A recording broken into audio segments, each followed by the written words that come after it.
This video is for the citizens of Wyoming only. If you're not a citizen of Wyoming, legally I can't stop you from watching this, but keep in mind that if you proceed, you'll be branded as someone living in Wyoming, and nobody wants that. I was messing around with the analytics on my channel and I noticed something.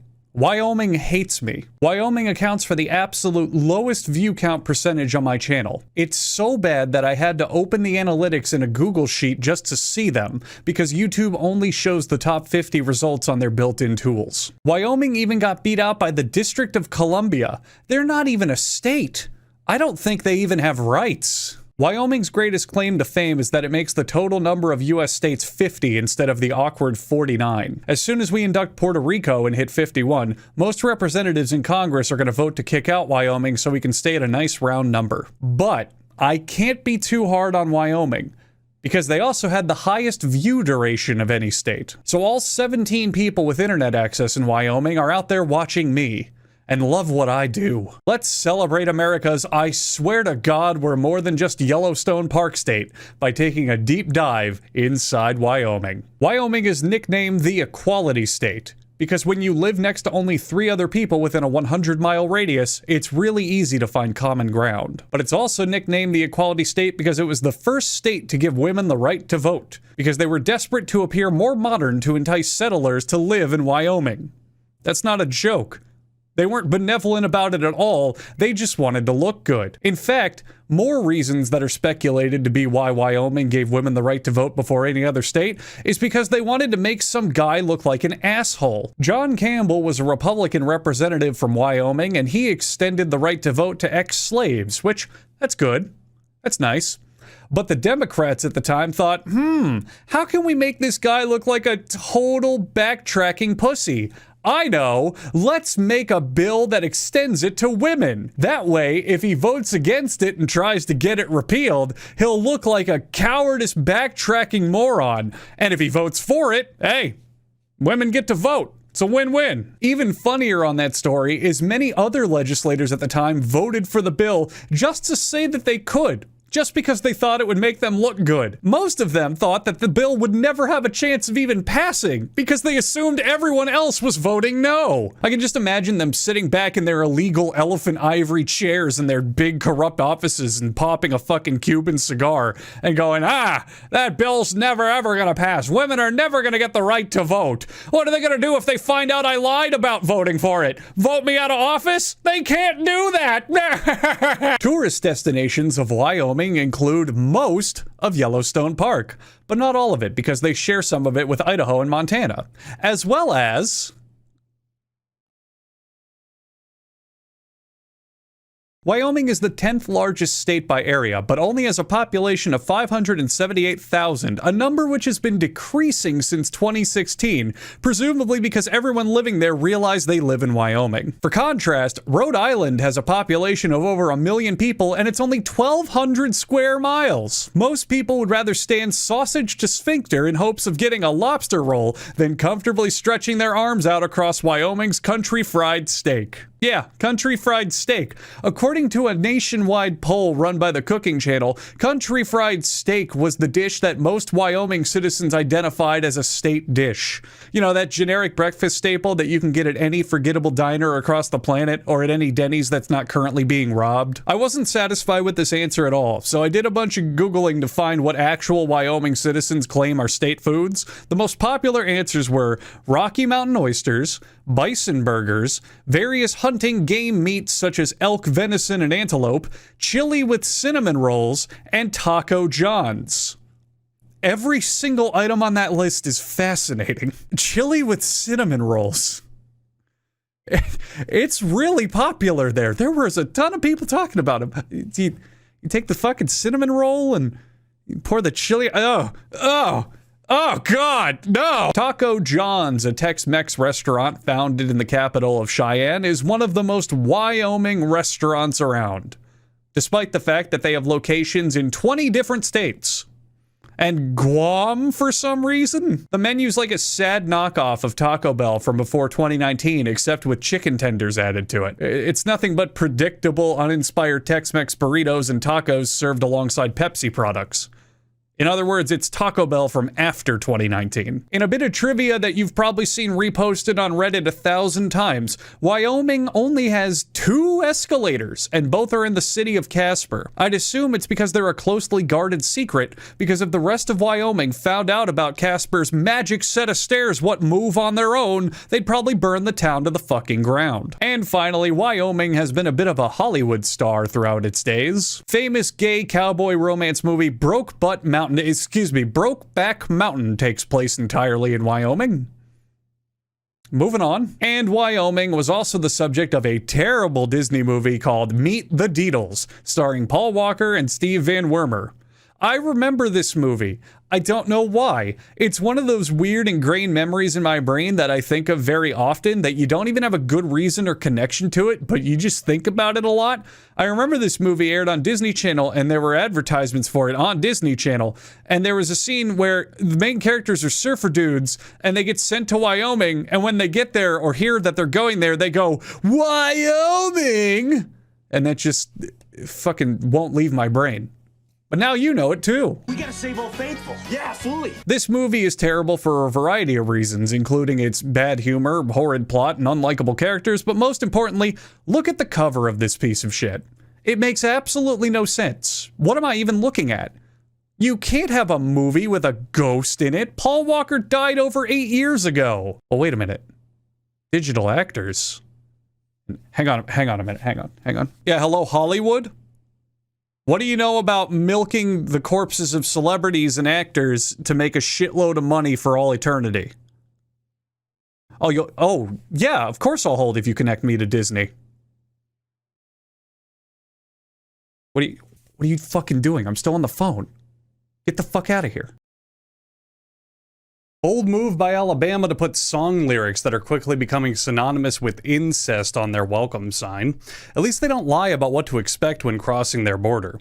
If they wanted to spruce this sign up a little bit and give it a little more life than its sterile green and white layout, they could dig up some classic songs about racial prejudice and domestic abuse and throw those lyrics on there. It's pretty goddamn revolutionary that they decided to mention the Alaska Highway is located in Alaska. Now, I'm pretty sure if I decided to drive all the way up to Russia's detached foreskin, I would know that I was taking the Alaska Highway because what the fuck else would I be taking? Would I go all the way down the Hawaii freeway and swing a big U-turn to cut across all that pesky Canadian traffic? Oh, and speaking of Hawaii, good touch with the 49th state declaration over here. You can really tell that island state to go fuck itself by reminding everyone that you were this close to being last, but you're not. And that's all that matters. To be fair, the woodworking is pristine. I can't even lie. Welcome to Arizona. Yes, we know you're only here for the Grand Canyon, we get it. Just go see America's vagina and get the fuck out already. Now, to be fair to Arizona, why else would anyone ever go to Arizona? Buckle up for safety, everyone. Did you know Arkansas is not only the natural state, but the safest one of all? Be sure to also brush your teeth and get 8 hours of sleep while you're here. We have Prozac and Tylenol in every medicine cabinet across the entire state. Also, what do they mean by the natural state? Was every other state placed here mechanically? Like a conspiracy? Thanks, but no thanks, Arkansas. I'm not into conspiracy theories. If that is your real name, Arkansas. Yeah, good luck even remembering you saw this sign. This photo is all you're gonna have to remember of this sign if you ever go to California. Because good luck not hitting 4 hours of traffic once you get close to the state border. And the chances of you not dying immediately of heat stroke, pollution inhalation, or suffering on your own smug sense of self-satisfaction once you're there for about 10 minutes or so is 0 to none. This sign is a myth, because California is never truly welcoming, but instead it's all-encompassing and needs to be stopped. Welcome to colorful Colorado, where we pick the most bland and uninspired sign to represent that claim. The guy making this sign was probably high, which is fine, because anyone who could complain about it being boring is also too high to give a shit. Connecticut buries its real welcome sign inside of a giant template welcome sign, the same way it buries its wealth inequality under its reputation of being a highway rest stop of a state. Maybe you guys could come up with an actual full-fledged sign so people will remember you even exist, and maybe you could try a little harder. 0 out of 10. The small wonder most people will have when visiting Delaware is, I wonder how the hell I got to Delaware. All right, everyone. I've been living in Florida my entire life, so go ahead, laugh it up. I've heard it all. The Sunshine State, more like the Meth State, the Cocaine State, the Hurricane State, the Alligator State, the Sex with Alligators State, the Florida Man State, the Unbearable Humidity State, the Retirement State, the state where you go when you want to die, the Public State, the Bad Driver State, etc., etc., etc. Well, let me tell you something. All of those are objectively correct. You assume Georgia's on my mind, but upon seeing this sign, my thoughts are, what a bold move to put a giant ass on your welcome sign. Hawaii doesn't really have an official state welcome sign because it's an island. So presumably you'd have a pretty good idea of when you got there, unless your plane decides to take a mid-tour detour right into the Pacific Ocean. So here's a sign that appears in Honolulu International Airport, and wow, it's got a map.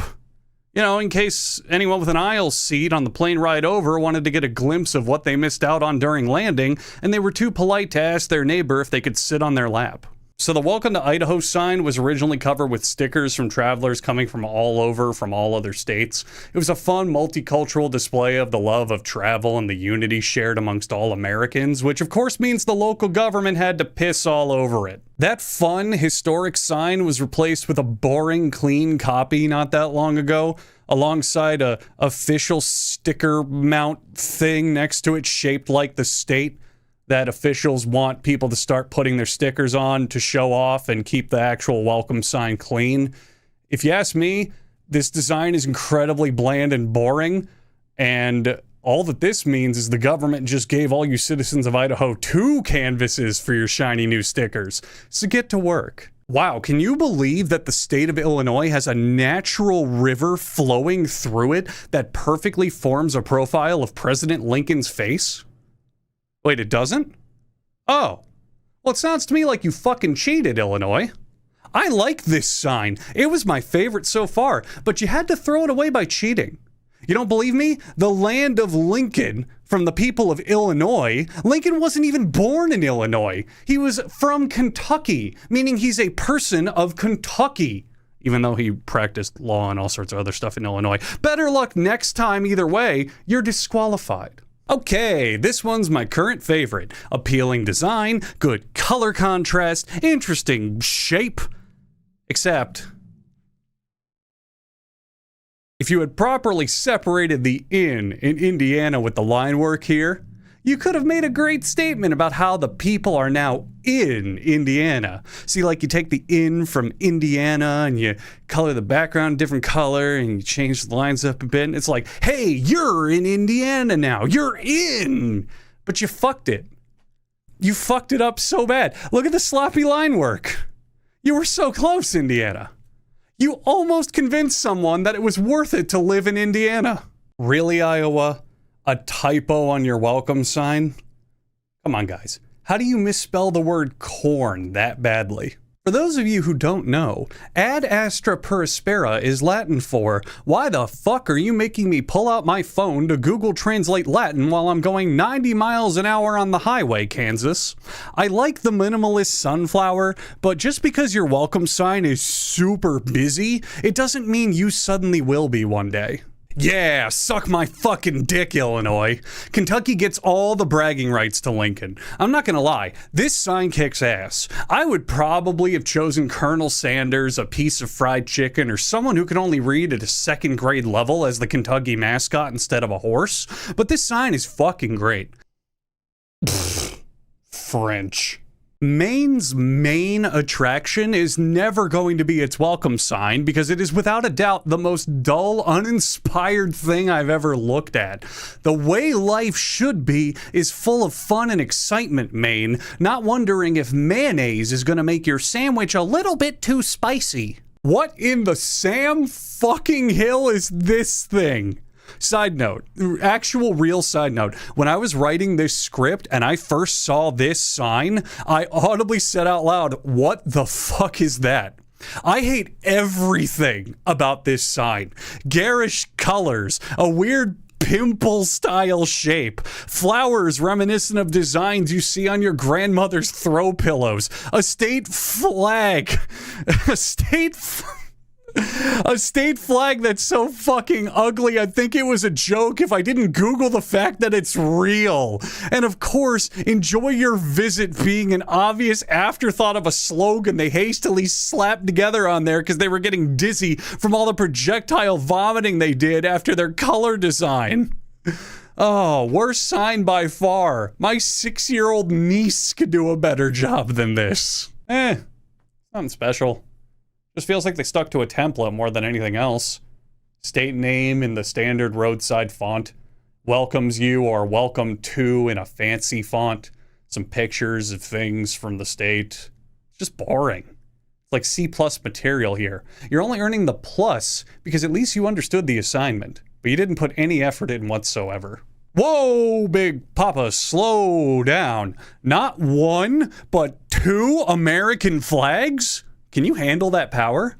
Great Lakes, great times. Okay, that's a fun, simple slogan. And look, the G blends into the little water design with a great little lighthouse. This is excellent. I think we have a competitor with Kentucky at best so far, but wait. You ruined it. You absolutely ruined it. So close, and you ruined it. That's a 10 out of fucking 10 right there. Absolute masterpiece. I love it. The font has the energy of a Sugar Binge 90s commercial and the shape feels like it stepped right out of a bowling alley. This sign should make all others feel like shit. Oh, look. They're holding hands. Either that or they're linking arms to form a human chain to drag themselves out of the highest poverty rate in the country. Or this could be their massive stomachs, since Mississippi leads the United States in obesity. Well, if we pretend that, if we pretend that the S shape is a really, really fat person, then these tiny proportioned heads up here could represent how the state regularly ranks toward the bottom in education and high school graduation rates. I mean, there's so much to this sign that you can infer, like how they're last in healthcare, last in life expectancy, and second to last in economy, only behind Alaska, which is God knows where. There's even an idiom that says, thank God for Mississippi, to explain how Mississippi's entire existence revolves around making every other state look good. What are we talking about again?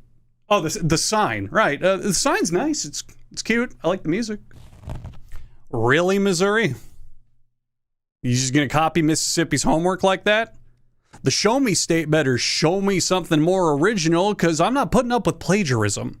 Good try on putting your state seal in there, which is an indecipherably complex mess that no one on the highway is going to be able to figure out. I also like the pregnancy bump on top to give it a little more of an interesting shape, but you're somehow too bland and too much all at the same time. I really don't have any comments on this one. It's solid.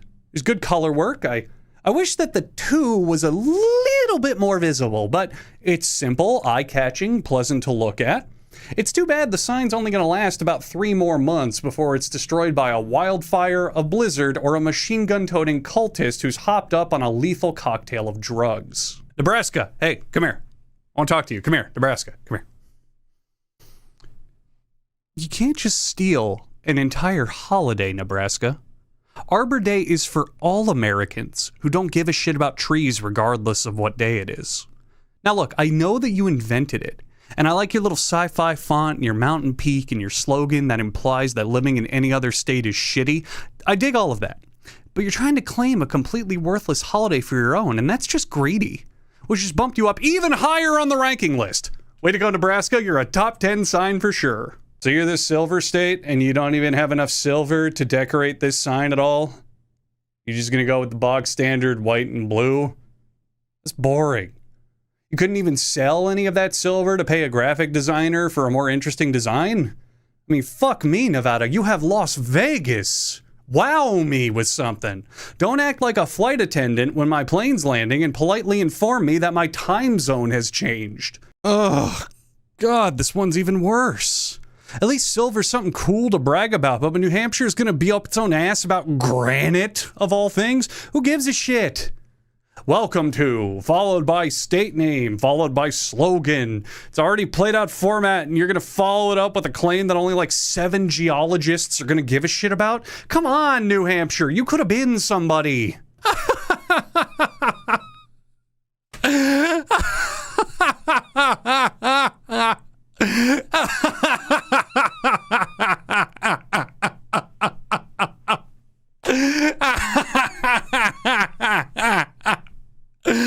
Look at it. Look how pathetic it is. This was definitely made in New Jersey. It's like the factory making the signs accidentally made it too long at the bottom. So they panicked and they hastily fucking slapped the state seal down there. I get it, New Jersey. You're known for half-assing everything, but at least try to convince us that you're not terrible. Okay. We all had a good laugh. But while making this video, I found out that they recently updated their signs, and here's the new one. But it's still New Jersey, so who gives a shit? Look, I get it. You have Mexico in your name. But do you have to have a sign that looks like the exact one I'd find outside my local Mexican restaurant? I misread this at first glance to say Land of Enchiladas. The difference here is that you have a large budget, and as far as I'm aware, I'm not going to be given a complimentary plate of chips and salsa once I cross state lines. Unless I am, in which case I have a road trip to plan and a 10 out of 10 to hand out. Okay, come on, New York. Are you really gonna let New Jersey beat you? At least they saw their shit pile of a slop job of a sign and said, well, we can't have our sign looking like that, now can we? I guess in typical New Yorker fashion, you decided to do it once, and then instead of improving it at all, you just call anyone an asshole who has a problem with it? I mean, the spacing's better than New Jersey's initial attempt, yeah, but my God, look at this sign. It's just so depressing. I know going into New York that I'm going to hate everyone I could ever meet there.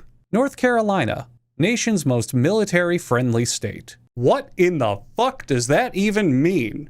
Is America not the most military-friendly nation from the fact that we spend more than the next 10 countries combined on military expenses? Are you guys referring to foreign militaries? Because that's pretty bold of you to blatantly ask for a Chinese invasion on your welcome sign. No thanks, North Carolina, you fucking communists. Oh, fuck yeah. I love me some Scandinavian death metal. Pretty sure I saw this band performing at Skarsgårdenfest last year in Stockholm. They were on just before Necropolopolis and Winter Mask. Their new album, Legendary, is totally great to listen to while I have my afternoon fika in my sauna, so I can shout on my Sturströmmen and Lutefisk. At first glance, I misread this one as the IHOP logo, which means many of you out there did too. I'm not a fan of subliminal advertising, IHOPO, so 0 out of 10. Why did you have to downgrade Oklahoma? Sure, the star design is attractive enough, but the sign just says the boilerplate, welcome to Oklahoma.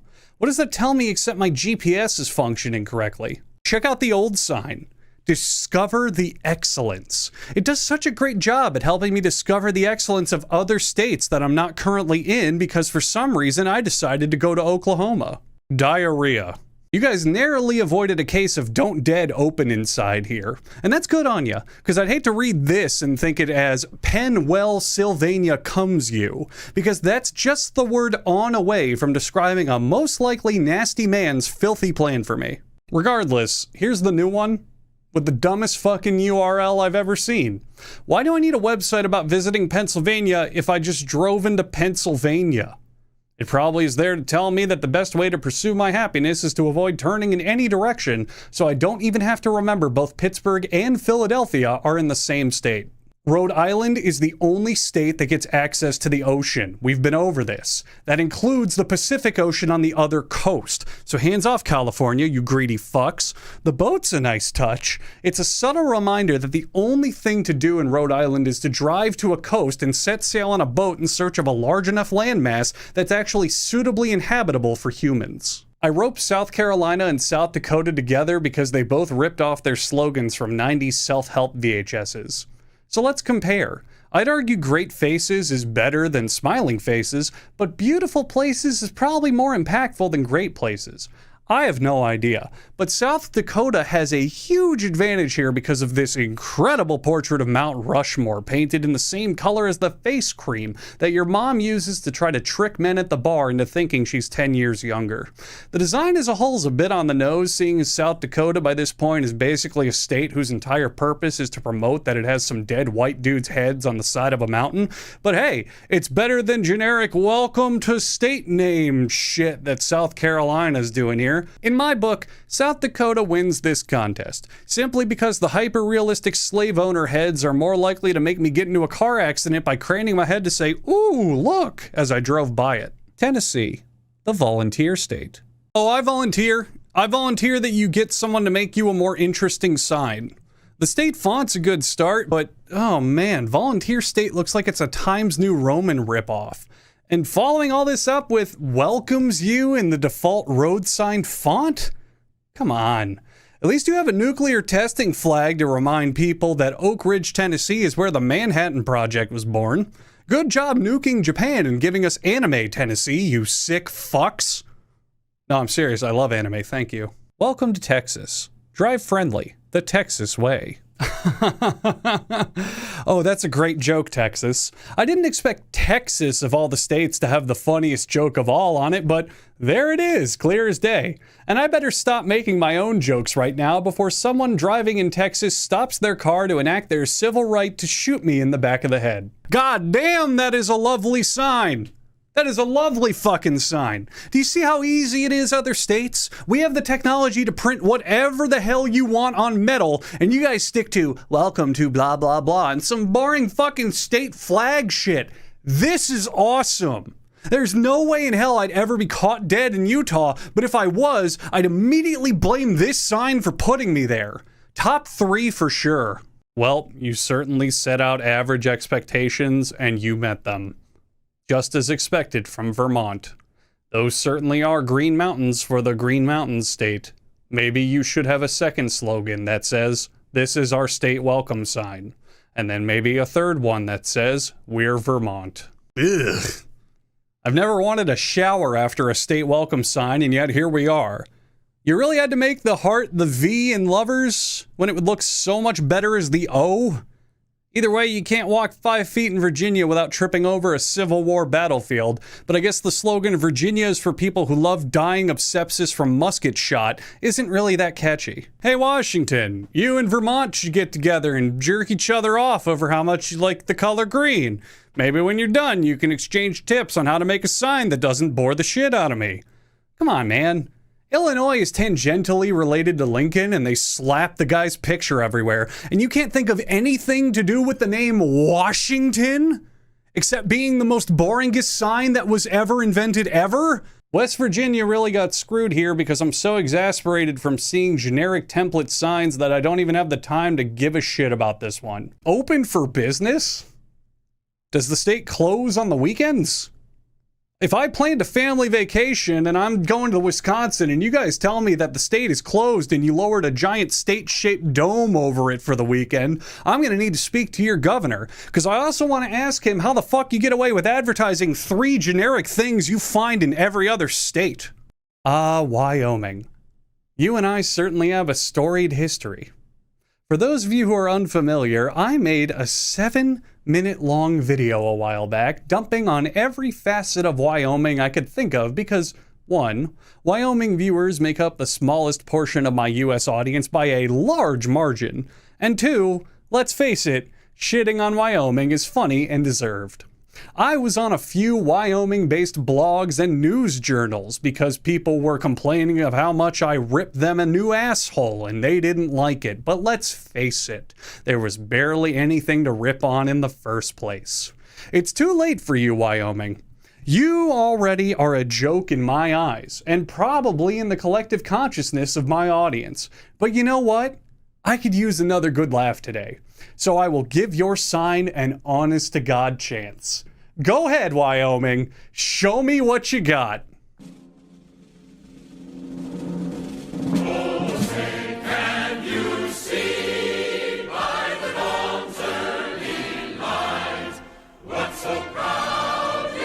Oh my God. It's beautiful. Alabama. Boy, we're starting out strong here, aren't we?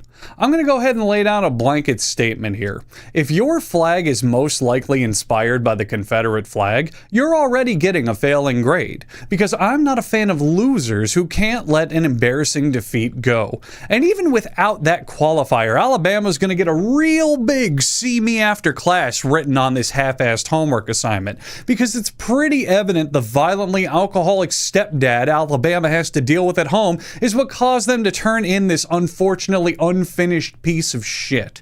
And knowing enough about Alabama itself, I'll bet the lack of effort was intentional and they're proud of it for some reason. Alaska. Alaska is so smart, they think a celestial body 323 light years away from Earth represents them. It doesn't even make sense from a perspective debate, since the majority of America can see this thing at all times. This flag was originally designed by a 14-year-old Native Alaskan orphan in 1927, and now I'm even more convinced children are dumb as fuck. The flag is definitely good at making me think to never trust Alaska again. After all, if we remove most of the dipper's bowl, shift the stars around, and change the colors a bit, well, would you look at what we fucking got here? Nice try, Xi Jinping, but if I said it once, I'll say it again. China cannot legally own the constellations, so stop trying. Arizona. The star in this flag looks like it either just proudly announced to the world that it's gay, or it's charging up a spirit bomb. The copper color of the star is supposed to represent that Arizona is the largest copper producer in all the United States, but to me it more accurately summarizes that the best the citizens of Arizona can ever hope for is third place. Arkansas. Arkansas is already playing to the average intelligence level of its citizens by reminding them what state they live in by putting it blatantly right on the middle of the flag. The history of this flag speaks volumes. Here's the original flag from 1912, which was totally fine, albeit a bit too much of a secret celebration of baseball for my taste. But in less than a year, Arkansas immediately remembered that most people just assume Arkansas is someone misreading a typo of the word Kansas, so they desperately crammed their name in the middle here to help from being forgotten. 10 years later, they saw how awkward the design is, so they decided to make it even more awkward. But look, they added an extra star. How nice. That's the perfect starting point for them to royally fuck it all up even further just another year later. The rock-eating population of Little Rock probably took offense to this bold new use of colors that exude joy and excitement, so in 2011 they introduced a new act that reverted the flag back to its soul-crushing original colors. California. It's pretty good and iconic, I can't lie. Who knew a state that can't design a viable solution to its homeless problem, can't design a functioning highway system, and can't design a constructive argument for why growing almonds in a desert climate is a stupid fucking idea, could design a pretty good flag? To be fair, broken clocks are right twice a day, except California's, which in this case has only ever been right once. Colorado. This doesn't say state flag to me. This says logo for a public transportation company. Colorado's flag probably secretly belongs to a Denver bus line that recently had to apologize for achieving a national high score in accidental roadside fatalities. There's this weird feeling of genuine patriotism mixed with corporate sugarcoating on display here, which is a great parallel to the pseudo-heated opinions on important issues most Colorado people have. Whoa, I'm from Colorado, and let me tell you guys, this issue I'm talking about that's being brought up to the city council meeting is the most important and possibly detrimental thing we have ever seen to this state. We all need to go to the courthouse and make sure to show our support against that bill. Oh, what? That means I have to wake up before 10 a.m.? Never mind, fuck it. Connecticut. Qui transtulit sustinet is Latin for he who transplanted sustains, which is a terrible slogan, Connecticut, because while you think it's a triumphant way to say the original settlers who came here from England were able to flourish in your state, it also means anyone who successfully moves out of Connecticut will have an even better life after doing so. Beyond that, let's just say what we're all thinking together. This flag is an ugly piece of shit. I love that the grapevine drawings here are supposed to have a symmetrical design, but you guys were too lazy to draw a third design, so you just copied this one and put it here, ruining the whole symmetry. That's a really good choice for if you want to save 5 or so minutes of work. You can at least take solace in the fact that no one's ever going to see this ugly fucking flag, since not even this could help anyone remember that Connecticut even exists. Delaware. Oh, god damn it. I just got done calling Connecticut's flag ugly, and I really hate repeating myself in the script, but what the fuck, dick-loving Christ, is this clip art disaster? Look, Delaware knows their only claim to fame is being the first state to ratify the Constitution. They're gonna slap that date on absolutely everything. So you don't happen to forget this trivia fact for the fucking 5 minutes you drive through Delaware. Also, bold move to put your main exports of cows, dildos, and muffins right here on the shield. But the old-timey ship at the top lets us know that you haven't done jack shit with your time since way back in the Pilgrimage. Florida. Florida just doesn't know when to stop embarrassing itself, huh? Florida's such a lazy state infested with swamp-rotted brains that they copied Alabama's homework for this assignment and then slapped the wonky state seal over the middle hoping we wouldn't notice. It's actually under historical debate whether or not Florida's flag is a holdover from the Confederacy, but not to worry, we can still bull ride Florida and tear it apart for this god-awful state seal. It's of course garish to look at, but Florida recently updated the seal back in 1985 to make it align more with things people associate with Florida. Funnily enough, they kept the steamboat on there, implying that as recently as the 80s, Floridians were cruising around in the Everglades in their old-timey steamboats, which I would totally believe because this is Florida, where anything perplexingly stupid can happen. Georgia. Vexillology is the study of flags, and the North American Vexillological Association is pretty much what it sounds like. It's a club made of a bunch of red-blooded Americans fascinated with flags to the point of dedicating their free time to studying them. In 2001, this association ran an open poll asking North Americans to rank not only all 50 American state flags, but the flags of the US territories and all Canadian provinces as well. This means there were a total of 72 flag choices to organize based on preference. Georgia's flag ranked dead last by a significant margin. Because they didn't rate this one. They rated the one that was around back in 2001, which looked like this. Oh my fucking god. What in the unholy fuck is that? Why would you put not one, not two, but 5 separate flags inside your flag? Why the fuck does Georgia value Wis Justice Modern above all else? Not only is there a fully realized Confederate flag down there, but it's even part of a second flag. And speaking of which, is that the main flag design in the flag? The question isn't where to start on this monstrosity, it's where to end. Because I very well probably could have filled this entire video with insults about this eye-watering piece of shit. But I need to call it. Hawaii. This is Hawaii? Apparently it is. King Kamehameha I, after defeating King Piccolo, used to use the British flag as the official Hawaiian flag to celebrate his friendship with King George III. However, during the War of 1812, things got a little fucky-wucky, as they always tend to do during a war. So to appease both sides, Kamehameha designed this flag to resemble both sides, with the Union Jack planted in the corner and the stripes being pulled from the American flag. Except, I spy, with my motherfucking eye, some blue ignore my green screen, my blue stripes in this flag, Mr. Kamehameha, which the American flag does not have. Which means this flag is a colossal fucking failure. And as of this video, I formally declare the continental United States to be at war with Hawaii due to their wayward English support during the War of 1812.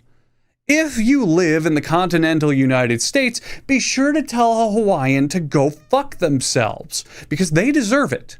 And, I don't know, Alaska, you could watch or something. Don't worry about it. Alaska doesn't even have the internet yet anyway. Idaho, why the fuck are you so bumblingly stupid that you need to put State of Idaho on the flag twice?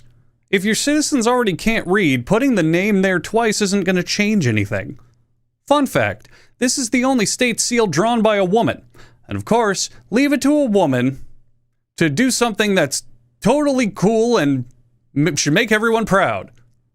My female analytics are in the toilet, so help me out here, ladies, please. Illinois.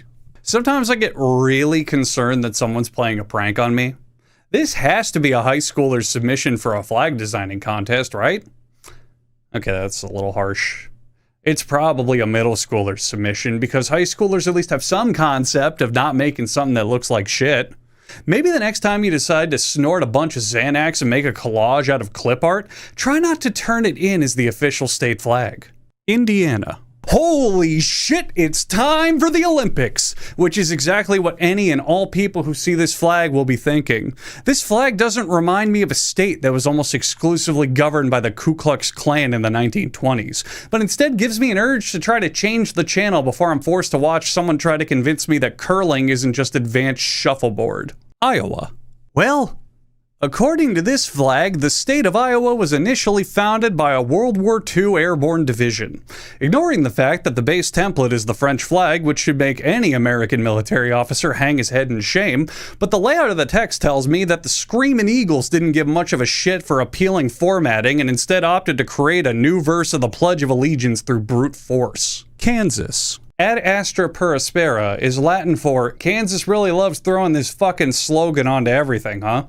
You see one over-designed state seal and you've seen them all. The difference for Kansas is that they intentionally designed their seal to capture the history of Kansas. Funny how they totally forgot to include radical bigotry against all sorts of cultural, political, and religious groups. Oh wait, that's not historical, that's still happening. Kentucky. And fixed!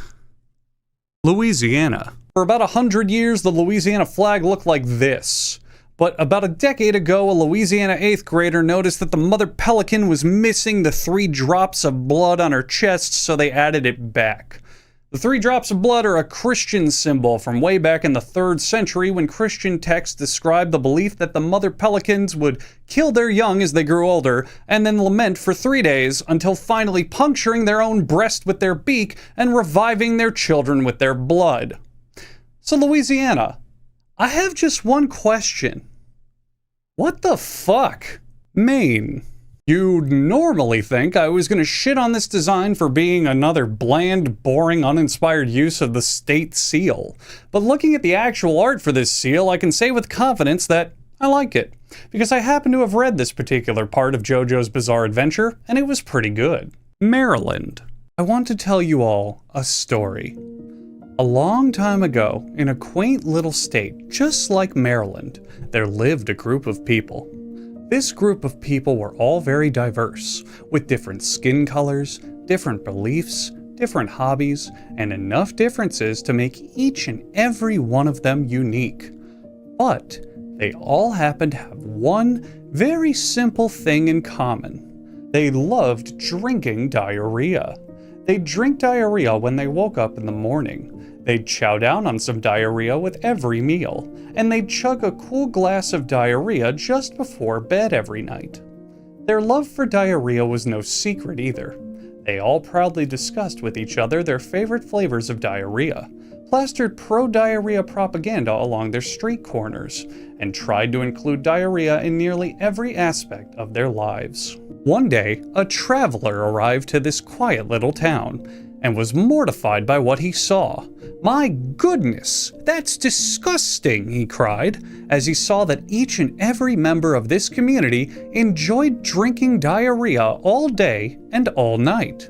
Try as he might, the traveler couldn't convince the townsfolk that perhaps it wasn't the best idea to drink liquefied feces all day and all night.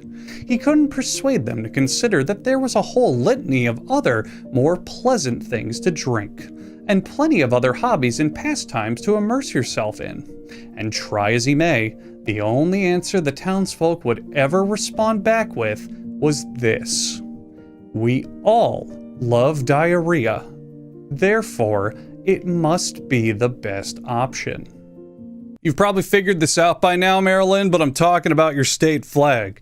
There's a literal cult around this state flag, and despite how garish, mishmashed, and downright ugly it is, people absolutely love it.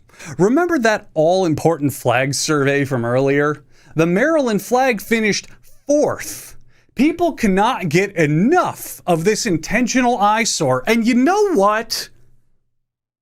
I think I get it. I'm a fan of movies that are so bad they're good. I love songs that in terms of songwriting are absolute trash, and I've eaten at Burger King before. I get what it's like to enjoy something that isn't conventionally attractive. Oh, hey, that's why I have sex with your mom, too. The point is, while the Maryland flag is nauseating, overly designed, gaudy, vulgar, hideous, alarming, threatening, unsightly, unseemly, unappealing, and bad, it's grown on me, and I can see why you're so up your own ass about it. So how about we'd agree that the reason Maryland's state flag is so great is because it's not. Massachusetts. You really think I'm gonna give a fuck about your recycled state seal-based design after what Maryland just put me through? The Latin translates to, "By the sword we seek peace, but peace only under liberty." In other words, if you don't give us peace and freedom, we'll fucking kill you and remove your right to exist.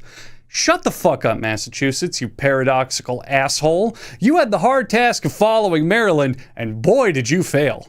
Michigan. The elk and moose on the flag of Michigan come from the Hudson Bay Company's coat of arms. Hudson Bay Company is a fur trading company from the 17th century. Key note in that sentence is the word "is," because they're still around as a retail store owner and holdings company, which means for the last 111 years that Michigan has been using this flag, they've been giving free advertising. And that means I have to award them a 0 out of 10, because I know for a fact they haven't been paid for it. Minnesota. Initially, when I first saw this one, I thought it was a spaghetti plate that someone vomited on. And that statement right there is enough for me to assign this one a failing grade. Mississippi. I'm not too huge on the whole "in God we trust" thing, since we're a country without an official state religion, but other than that, I quite like it. And I was this close to assigning them a really good score, except this flag was only put into place in 2021, which means it took them over 100 years to replace the old state flag, which looked like this. Oops, Mississippi's last again. Missouri. Oh no, the Netherlands are invading, and they brought with them another shitty fucking state seal. Salus populi suprema lex esto translates to, "the health of the people should be supreme law." Is that why you currently have a major opioid crisis going on, Missouri? Montana. Fuck me, I'm so bored. In 1985, Montana even specified the font that has to be used on all the state flags. Do you want to know what interesting and inspiring font they chose? Helvetica Bold. This is like the vanilla ice cream of state flags, except when I partake in vanilla ice cream, I feel happy and not just a sense of dread. Nebraska. What the fuck? Why does the train have no tracks? Is it just me, or is equality before the law a call to incite violence? What the fuck is even this thing? Why is the steamboat so incredibly tiny if you factor for perspective? Who uses an anvil out in the middle of the snow?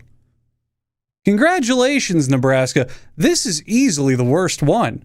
At least Georgia got their shit together and made an attempt to change the flag into something new, and at least we all know what's wrong with Mississippi.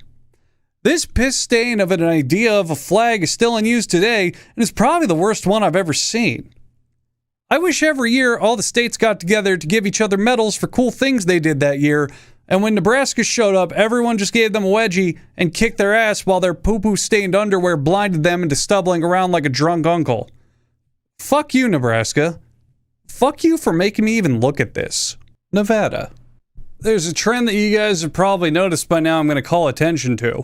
29 of the 50 state flags have a blue background. Nevada decided to go all in on that fact and make 75% of their flag a blue background, which is fine. If you really want to keep things minimal and aesthetically pleasing, it's fine. This flag really isn't that bad. But isn't it kind of sad that this is easily in the top 10 because all the others are such dog shit? Congrats, Nevada! You're gonna win a prize not based on your own merit, but because everyone else in this competition got food poisoning the night before and decided to come in with their C- material. New Hampshire. Well, at least the seal's appealing to look at. The flag still sucks. New Jersey.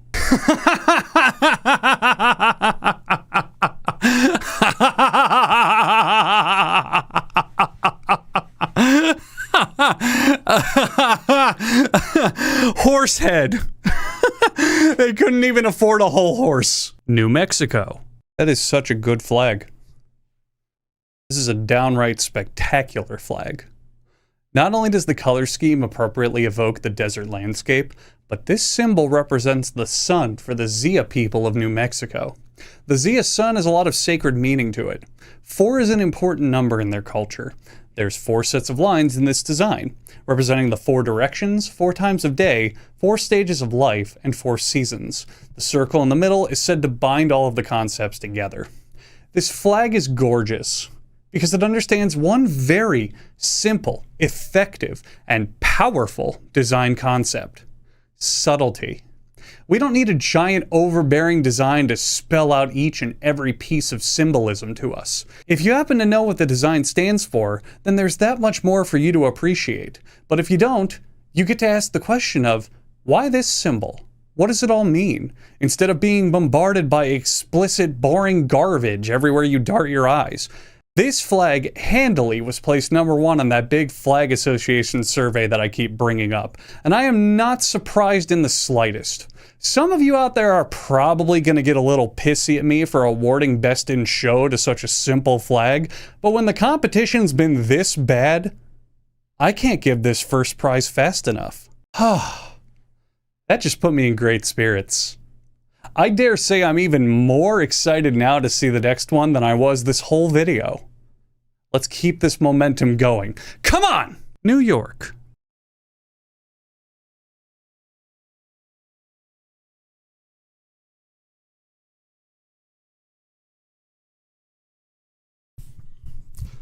When I began this video, I had so much optimism. I really did. I thought there'd be a whole bunch of varied, interesting concepts of state flags, but to my design, about 80% of the United States of America are the most boring, bland motherfuckers when it comes to representing state pride in flag form. How hard is it to come up with a design that represents your state beyond the same exact symbols that every state used in the late 1800s? The excuse for most states here is, well, most of these state seals and coat of arms were made during the 1800s. Then stop using those fucking state seals and coat of arms, you decrepit octogenarians. Look, you can keep the state seal what it is, and you can keep the coat of arms, because they're traditional. But what's the point of designing a flag if it's just a copy of a design we already have on a blue fucking background? It's a waste of time and resources. It inspires no state pride whatsoever. And considering you really only see state flags out in the wild these days compared to state seals and coat of arms, it's something you'd think you'd want to update now and then to better represent your state instead of representing, I don't know what, the fact that we used to fucking drive steamboats everywhere. I'm fucking sick of steamboats. I'm sick of looking at this worthless flag before I even have to dissect it, but let's do it anyway. The guidelines for this coat of arms say that this is a Frisian cap on a staff, but we all know it's just a condom on a stick. Why is the eagle conquering the world? That'd be far more appropriate for the American flag, not the New York one. And finally, Stan Lee died back in 2018, guys. It's time to move on. North Carolina. I've got a bold idea for a flag. Texas, but shittier. I already made a joke that Florida copied Alabama, and I'm not even going to give you guys credit for being original in the plagiarism department. North Dakota. Normally I'd be offended by such laziness. You guys didn't even design a flag. You just looked at the back of the quarter and said, hey, cross out the words $quarter and put North Dakota. No one will ever know. And let me tell you something. The only time I want to be disappointed in a quarterback is when I go to my local dog shelter with Michael Vick. Ohio. Spectacular, and I'll tell you why. Because even though every human outside of Ohio has already stopped giving a shit about it, no one will forget this flag exists after they see it. See, it's not that hard, other states. Take the American flag, shuffle around the symbols, cut off the ends, and boom, you have a solid state flag.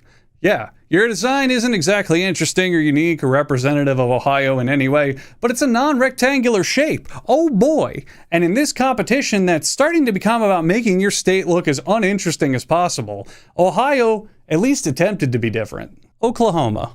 It's pretty good. The shield and calumet here are symbols of the Native Americans in that region, and the olive branch symbolizes peace when we all unify together.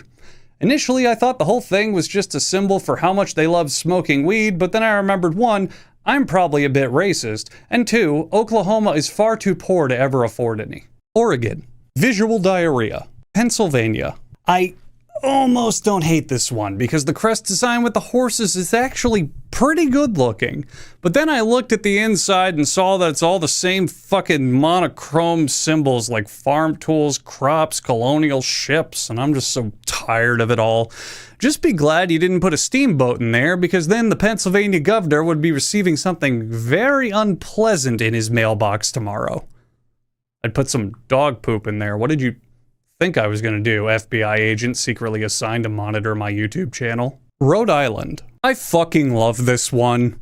Yeah, it's based on the state seal, but they did something fucking mind-boggling. They made an actual design out of it, instead of just sloppily pounding it in there like your mother's butthole when I run out of Astroglide. This flag has given me the hope that I need that the rest of the entries in this series will pick up the slack for the first group and inspire me to consider my next vacation plans very carefully. Thank you, Rhode Island, for hyping me up for this next flag. There is no way it could disappoint me.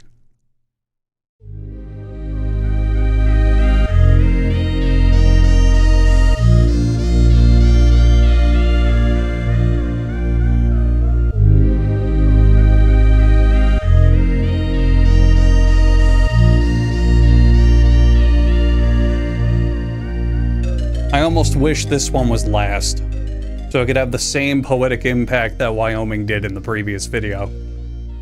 This is a gorgeous flag. You've done good, South Carolina. You've done good. South Dakota.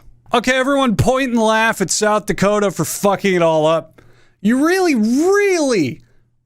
gonna put you're the Mount Rushmore state on your flag, which, by the way, is the only thing anyone will ever know you for. And yeah, you're not gonna fucking have Mount Rushmore on the flag anywhere? Are you insane? Tennessee. There we go. There we go. This is a good one. At first, I kind of hated the little weird stripe on the end there, but then I realized that the blue stripe is the part fluttering the most in the wind, opposite of the flagpole, which gives this design a great use of movement and energy with just color work. I have nothing to roast here, Tennessee. I mean, the iconography and the colors are lifted straight from the American flag, but I'm just proud they pulled their collective brain cell together to get it together long enough to make a flag that isn't complete shit. Texas. Okay, now we're taking the American flag reductionism to a little bit of an extreme. This flag looks like it's the American flag's sidekick, or its little brother that it hopes to grow up to be one day. And the funny thing is, that's exactly what I think of when I think of Texas. This is a great flag, regardless of the blatant American dick ridery.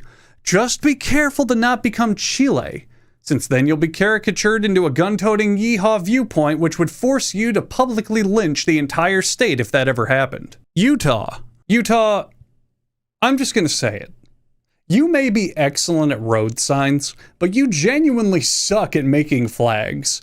You suck at it so hard, I'm not showing the flag yet for emphasis. Utah is in this weird stasis where they started out strong and they could potentially wind up with a great flag today if new legislation passes. But every other flag they've had along the way is an absolute abomination. Here's the flag from before Utah was a state as a starting point. And this flag pretty much kicks ass. Probably cost them like $400 US to make a single flag back in the late 1800s thanks to how complex this thing is. But it's a lovely picture. And here's the flag Utah designed to commemorate their 125 years of statehood. Currently, they're trying to pass a law to make this the official state flag. It also is a great flag in general. It's got a stylized iconography that represents the state, and it's a really appealing look. Now let's flush all that goodwill down the toilet and look at whatever the fuck this is. Welcome to Utah's flag for the last 100 years, featuring the vomit-inducing Utah state crest.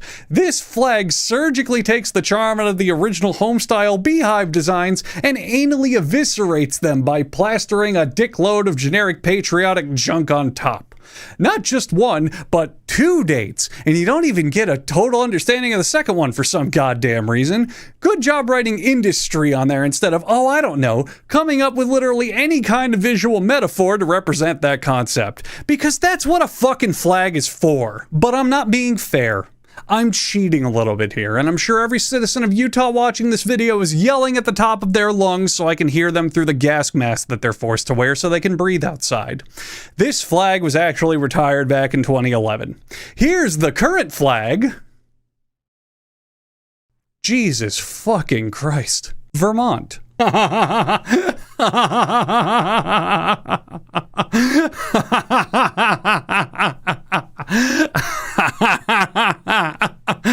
Deer head. Oh, they could afford the whole deer.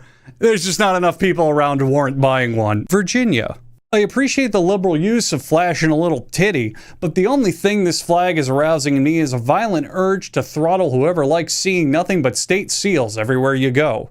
Points for depicting your favorite scene from a Shakespeare play instead of another fucking buffalo or bundle of wheat, but I in good consciousness can't give any points to a flag that's this cool by circumstance instead of intentional design. If you take a blue background and slap your state seal on it, I'm gonna slap my nuts in your mouth, no matter how cool your seal is. No exceptions. Washington. Yeah, that's Washington, all right. And the background's green this time. And it's also a state seal, so 0 points. Suck my nuts, Washington. West Virginia. I think everyone's gonna agree with me when I say I think it's about time you guys finally dissolved and crawled back into Virginia's gooch. Wisconsin. I just want to make this clear. You're not promoting or successfully boasting about yourself in any possible fashion with these symbols if they're the symbols that everyone else uses. This plow no longer means jack shit to me in my mind because after the 37th state flag to show me one, I'm just going to assume, oh, I don't know, we've got farming in America. Wow. At least Wisconsin attempts a bold move by trying to claim Thanksgiving and a scam carnival game for themselves, but honestly, you guys can have them. You need something to make yourself feel better after one too many pints at your local microbrewery down the street from the other microbrewery that's just a 10-minute Uber ride away from your friend's house where you usually enjoy a cold one. Wyoming. Don't let me down, Wyoming. You blew me away before with your incredible welcome sign. You guys have to have a really great state flag. Let's see it. Well, hang on, better,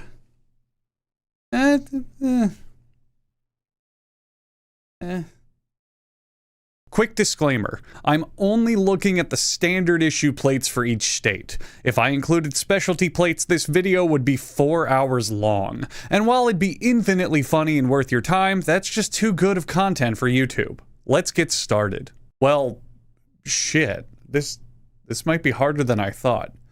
This is a damn good start, I'm not gonna lie. Alabama finally did something good in life, although it maybe only half counts because they're first on this list thanks to the alphabet, which is a concept most native Alabamans continually have trouble grasping even into late adulthood. Standing out and receiving high praise for being first on a list is a huge contrast from the norm of Alabama consistently ranking in the bottom 10 states on nearly every important metric. Try not to squander this opportunity, Alabama, because unlike your cultural views on race mixing, your use of color here is exceptional. Well, that's pretty fucking presumptuous, Alaska. Calling yourself the last frontier when there's God knows how many more dangerous and harsher mountain ranges on Earth we haven't even fully explored. How about all those cave networks that are barely big enough for people to get through? And what about the entirety of the deep ocean that we haven't even mapped? How about space? I've watched Star Trek to know space will always be the final or last frontier. And I've seen enough piss in my life to know your flag's color reminds me of it. You need to drink more water, Alaska, so maybe you can help dilute your pompous and arrogant thought patterns. Arizona really can't stop boasting about the fact that they're home to America's vagina. Maybe one day it'll give birth to a state with more than that to it, but for now, why don't you take your fork-looking cactuses here and use them to eat up the idea of talking about something else for once in your goddamn life? Diamonds from top to bottom are a scam. They're worthless, overpriced rocks that are only a successful product because most people align them with wealth and love thanks to aggressive marketing tactics and strong cultural association. Diamonds are a perfect metaphor for Arkansas's license plate.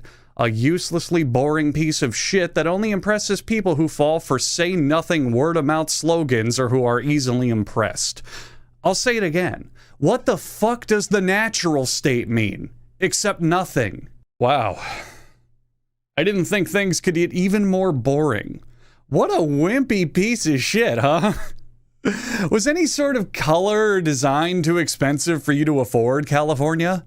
I understand 99% of your budget is going towards figuring out how the fuck you're gonna make anyone happy in an overcrowded, overpolluted, melting desert hellhole of frivolous complaints and car traffic, but could you at least spare a couple bucks to go beyond our Secretary Dolores signed this one, isn't it pretty? Oh, we don't want to mess up her handwriting, it's so lovely. While I'm normally a fan of black and white high contrast works of art, your cocaine mountains here aren't exactly inspiring. Besides, that'd be more accurate to Florida if it wasn't as flat as the tits on the current wave of anime waifus. I appreciate the minimal design and aesthetic, it looks pretty good, but it also gives off the depressing vibe of winter's right around the corner to butt fuck you no matter how good your day is going. God damn it, Connecticut. You are 3 for 3 on blue backgrounds with generic template designs attached. I figured after your lackluster flag and road sign showings, you could do something, anything, to make me think we shouldn't annex you from the Union, but I think it's about time we fire up the excavators, start moving some earth, and sail your ass into the Atlantic Ocean. And yeah, you know what? Drift a little bit south first so you can knock Long Island off the continent too and do New York a big favor at the same time. Look, Bobby, a license plate better than Connecticut's. Delaware can afford 2 colors instead of 1. This is an appropriate plate for how unapologetically average the state of Delaware is. I would give this no second glance in a lineup and never once consider forming an opinion on it. If I were from Delaware, I would blush a bright shade of red anytime I went to a license plate comparison contest, because I know it's just a place for me to kill a few hours of time until I receive my inevitable participation award, and never anything more than that. Hey, that's a pretty good slogan you can steal from me, Delaware. Delaware, never anything more than that. I'll say it. I'll fucking say it. I'm probably a bit biased from the fact that I performed my ceremonial Floridian duties before recording this video of assaulting a homeless man because he stole my drugs, but I don't hate this. The color scheme is different from the boring blues and yellows and stands out without becoming obnoxious. The orange design looks like some potently suckable testicles, and the shameless tourism website link is designed in a way to not feel totally ham-fisted. Yeah, a handful of you are going to give me flack for not cracking down on the traditional lazy template jammed with state symbols, but the presentation here feels like someone thought of visual appeal beyond just slapping promotional shit in there. I can't award anything above a C for this, but let's face it, we're looking at the best boilerplate option so far.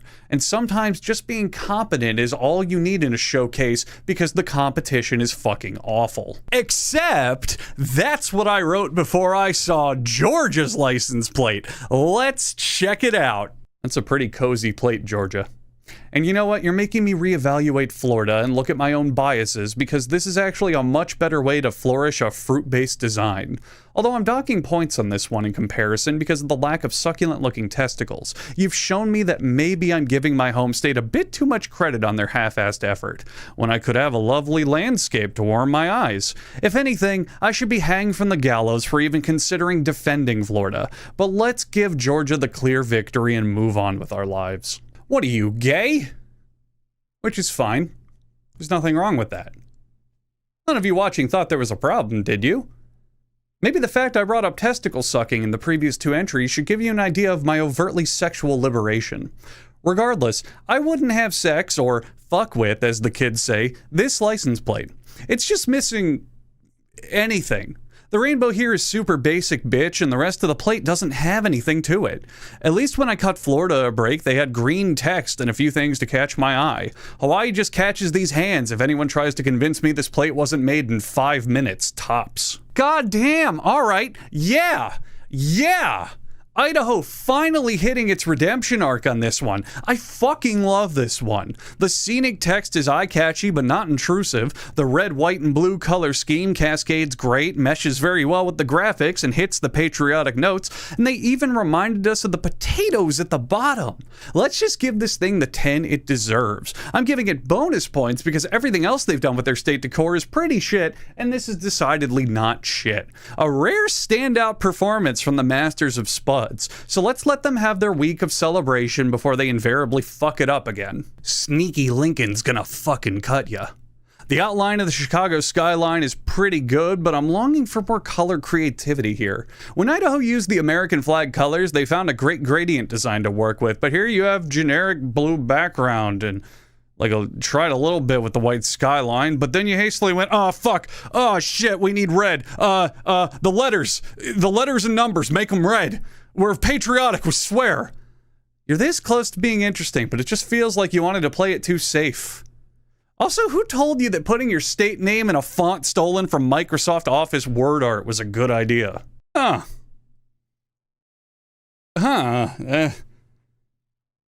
a bit puzzled on this one. Luckily, I don't have to say anything here. When researching this plate, I found this fun Easter egg for the description on Wikipedia. I've not edited this or faked this in any way. This was really here when I found this. This is the current version of Indiana's license plate, featuring a covered bridge over a creek between 2 forests. One of the better Indiana plates after years of frankly crappy designs. Well, okay then. How about for this one we check out the old design? Oh! God, what the fuck? Oh, hey, cool, look at that. Iowa put a portrait of their favorite residents on the license plate. After all, about 90% of Iowa's land is dedicated to farming, and apparently no percentage of that land was dedicated to graphic designers because you kind of just ripped off Idaho and made it not as good. I'll admit it's on the higher end of the tier list, but it's also not something I'm wowed or impressed by. It's pleasant to look at, but inspiring? Fuck no. Ad astra per aspera is Latin for Kansas is so uncreative they recycle this design on absolutely everything they get their grubby little hands on. Even though it's not a puke factory like Delaware or a bland affair like Connecticut, I think I hate this one the most. Because it perfectly encapsulates the spirit of lazy state symbolism design. Kansas didn't think it was good enough to ruin their welcome signs and state flags with this over-designed state seal. They had to make sure you were reminded of this ugly graphic anytime you were caught behind one of the 7 people in Kansas who can legally operate a motor vehicle without running over an immigrant. Kentucky, were you hacked? This looks like someone snuck into your design department and published a rough draft as the final version. Why is Bluegrass State clumsily crammed up there at the top in a near unreadable font? Why is the outline of the state just here? Kentucky has tons of symbolism, from the idealistic horses of the Kentucky Derby to the realistic depiction of a fake colonel's pressure-cooked secret recipe. The best you could come up with is, it's Kentucky, so let's show Kentucky. I understand the blue gradient because its connection to bluegrass, but this whole thing feels so mismatched for an allegedly wild state. If I had a loving family, this license plate would convince me Kentucky wasn't even worth stopping in for a bathroom break on our annual road trip to the in-laws. Take notes, California. You can have your state name at the top in action-packed cursive without giving up after that point. Louisiana's plate is super solid, except I can't help but feel the slogan "Sportsman's Paradise" is a desperate advertisement to help generate revenue to reclaim even more land from the sea.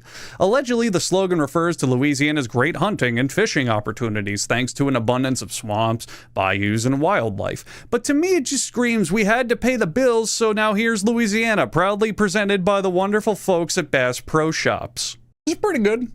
Vacation Land is a pretty lame moniker, but at least it's surrounded by an appealing design. You get a little tiny birdie, and a pine cone, and some green.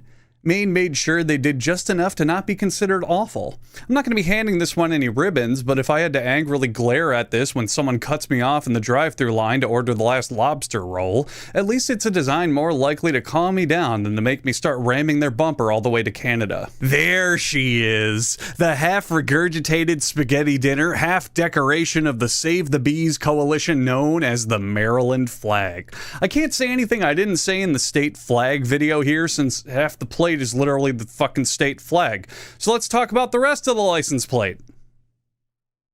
It fucking sucks. Maryland at the top is boring and the rest is nothing. Have I shamelessly promoted my state flag roasting video enough yet? Jesus Christ, Massachusetts.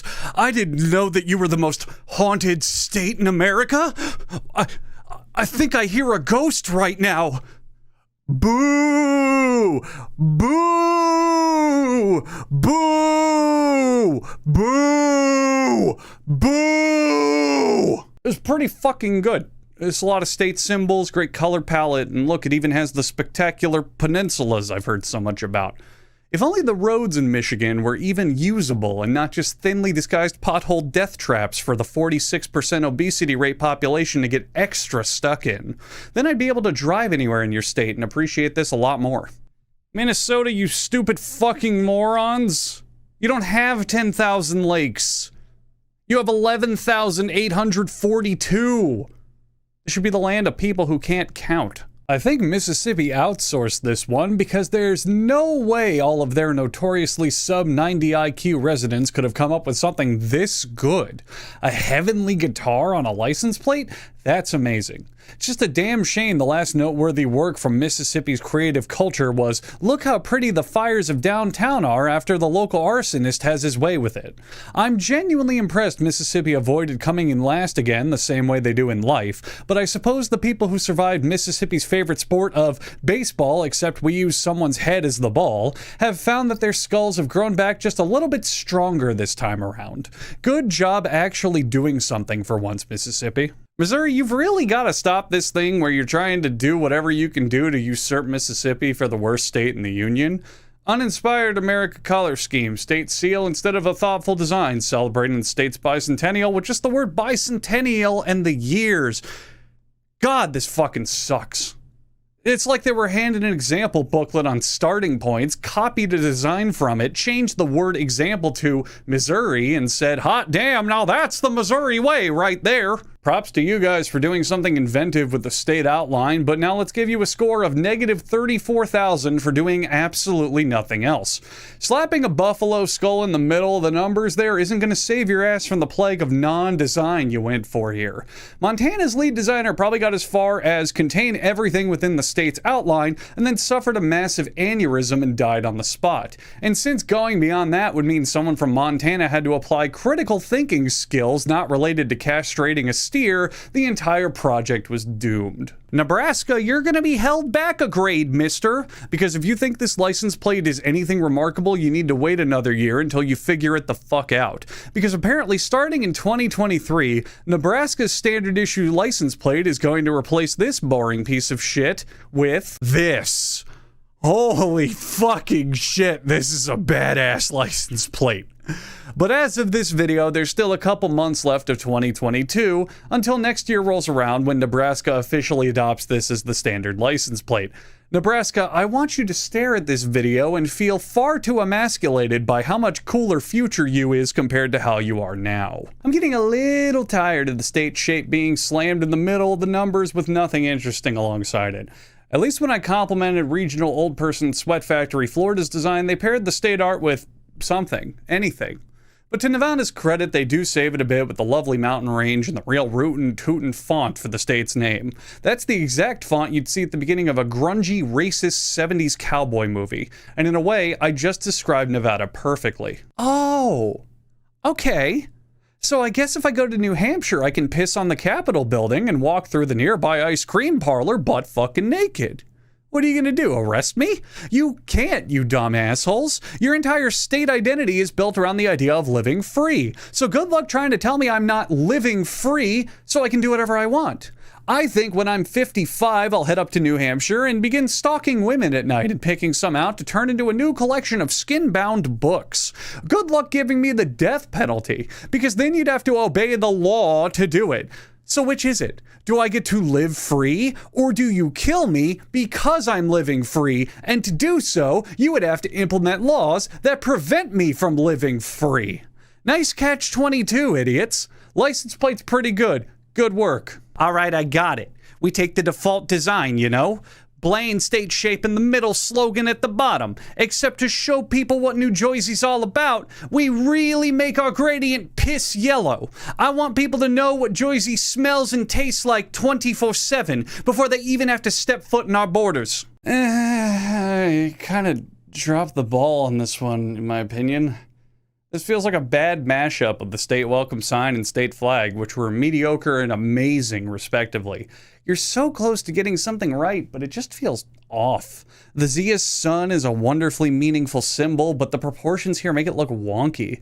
The bold yellows of the flag here don't work the same with the busyness of a license plate design. And the patterns at the top just look tackily out of place, is how I'd say it. Nothing about this plate is bad, it just doesn't feel like any of it works together. You had a lot of great pieces from your unique cultural influences in previous designs, but you kind of just threw it on here with no rhyme or reason and called it a day. For example, here's the current issue specialty plate commemorating the state's centennial, and it looks way, way, way better. Honestly, just make this thing the official plate and you're golden. Apparently, this design was selected from a statewide survey in 2019, which once again proves New Yorkers think they know much more than they actually do. You guys really chose the most standard recycled design and jerked off over how good it looks because you added some New York icons to the bottom and called it a day, didn't you? Well, I'm here to tell you this is a pretty inaccurate plate. The city skyline and the Statue of Liberty are a good start to represent New York, but remove all the wilderness crap and replace it with an overly angry man getting in a trash fight with a Midwesterner over hot dog toppings, while he's actively freezing to death because his six-figure salary doesn't even cover all of his rent. That's New York. Okay, for this next one, we're going to lump North Carolina and Ohio together, which normally would work out fine, but North Dakota's in the way. Don't worry, I'm not skipping North Dakota. There's a really specific reason I'm lumping these two together and starting with Ohio. North Carolina and Ohio tend to get in some strong bitch fits over the Wright brothers. You know, the guys who invented the airplane. The Wright brothers were born in and created the first airplane in Ohio, but the first actual flight took place in North Carolina. Ohio wanted everyone to know their significance in the world of aviation, so they unveiled this as their current standard license plate. It's the birthplace of aviation, as well as the birthplace of stupid mistakes. The plane's flying backwards! The Wright Flyer's design is mirrored compared to a modern airplane, so the banner in this case would be getting pushed instead of pulled, so this entire picture based on physics and wind direction makes no fucking sense. Ohio corrected their mistake within the same day they had unveiled the license plate design, but by then about 35,000 had already been printed and had to be confiscated and recycled. And here's where North Carolina's Department of Transportation comes in with this banger tweet. Y'all leave Ohio alone. They wouldn't know. They weren't there. And for that reason alone, I'm giving North Carolina a perfect score, because they not only get all of their own points, but all of the points I would have given to Ohio as well. Congrats on getting burned so hard you flunked out of the competition, Ohio. Shit, okay, North Dakota, I get it. You wanted to make sure you weren't skipped, so you brought your A game. Look at this totally judgmental buffalo. Absolutely criticizing you down to your soul for taking a day off from your cardio routine. Color work here is really fucking good, and the top font looks like it's ready to kick my ass, and the wheat on the side works with everything. I'd just be a bit more careful with the Peace Garden State slogan. It's awful close to New Jersey's, and being mistaken for them is a sentence worse than death. Oklahoma, for the last fucking time, I'm not gonna follow you on Twitter, so get this shit out of my face. Well, hot damn! Oregon might just be the comeback king. Albeit that's a title they're gonna have to take from California because they have San Francisco.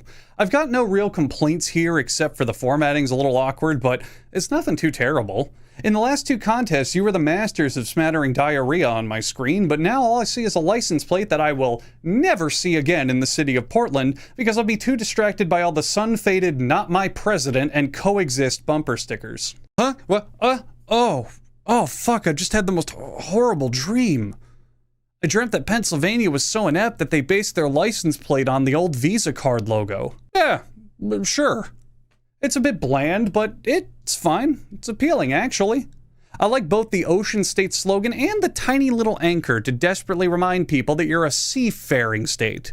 Because you're well aware the only thing currently stopping Massachusetts from invading is they'd have to drop their self-obsessed worldview long enough to look at their borders. And you're going to need to be able to construct some oil rigs to live on fast when the time comes to surrender your pitiful landmass. While I breathe, I hope. Wow.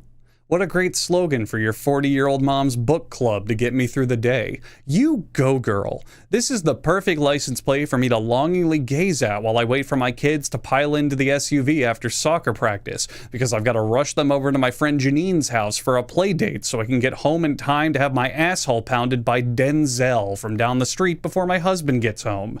He's not that much more attractive than my husband, but he just knows how to pleasure me and consider my needs, you know? Oh, and the license plate's pretty boring. Fucking pathetic. That carved granite tribute to men of substance is such a fine example of your hollow existence, South Dakota. That monument is the only thing you've ever been and ever will be known for in modern history. The men it represents accomplished great things, pushed themselves forward, and didn't just sit around masturbating to a single standout achievement. You could take the individual biographies of any president on that hill, and they would contain more interesting fragments than the entirety of all of South Dakota's 17,000 years of existence ever since it was first settled by native people. You're not trying anymore. And worst of all, you're boring everyone. Everyone is sick of Mount Rushmore.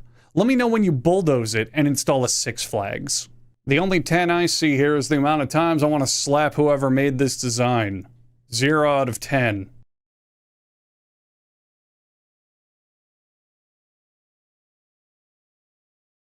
Show the design they replaced in 2012 with this piece of shit. You know what? Show the design before this one, too. Jesus Christ. Jesus Christ, Texas. Jesus. You are seriously blind. Or eat rocks for breakfast, or hit your head on a rock too hard, or had rocks for parents, or... Good God, I want to strangle every government official that you have ever had for this. This is such a fucking downgrade, and it sucks so bad. Allegedly, it's a high visibility plate for better readability, but I can't believe you've had this design for over 10 years and haven't gotten tired of it. This is so bland, so uninspired, so fucking boring. I'm revoking all the points you have earned in previous contests. Every single one. This decade-spanning snooze fest has just put Texas firmly in last place. The Lone Star State can be the star of a go fuck yourself show on the bottom of the scoreboard now. Get the fuck out of my video. Utah, why are you so fucking bipolar? You absolutely demolished the welcome sign contest, then make easily the worst flag on the planet. And now, here we are with a great license plate. It's exhausting trying to decide if I love or hate you, Utah. So let's just do what everyone does when one of your many Mormons comes to the door. Pretend I didn't notice you and refuse to answer it until you go away. You guys know that colors besides green exist, right? Being the Green Mountain State doesn't mean you have to be all green all the time. I don't think I feel comfortable hanging out with a state that's so up its own ass about putting on appearances that it can't let its hair down and enjoy a shade of red or some highlights every now and then. Doubly ironic that both your name is Virginia and your slogan is Virginia is for lovers, because absolutely no one is gonna want to fuck you if they see you with this boner-killing license plate. Sure, I guess. But let's flash back to the 90s and check out the plates from back then. You'll notice the only real difference is the wacky font you guys used to use for Washington. Why'd you change it?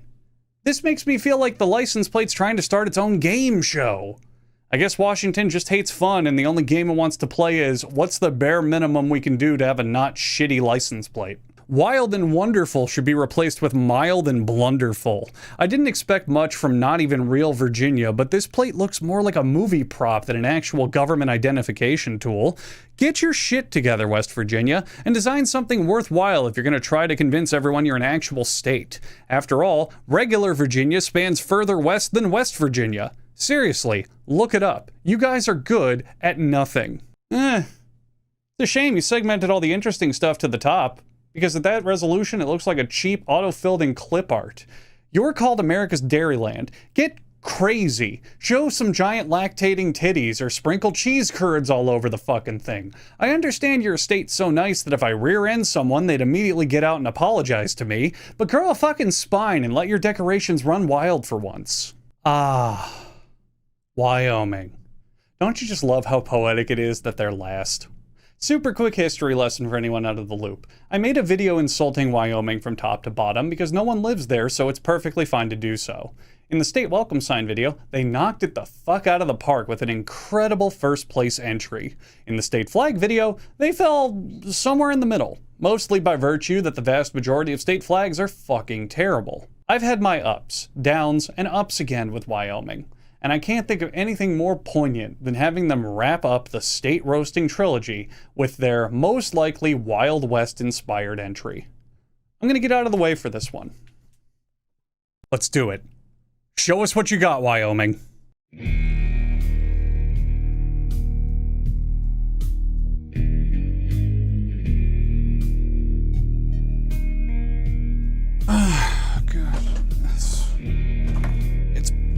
Good, but it's good, but hang on. Let's just take this, do a little of that. Yep. Then we take that one. No, fuck it. Come on. There we go. Move this here, move that there, move that there. There. Now it's perfect. It's still the best one there is, though. Well done, Wyoming. Well done.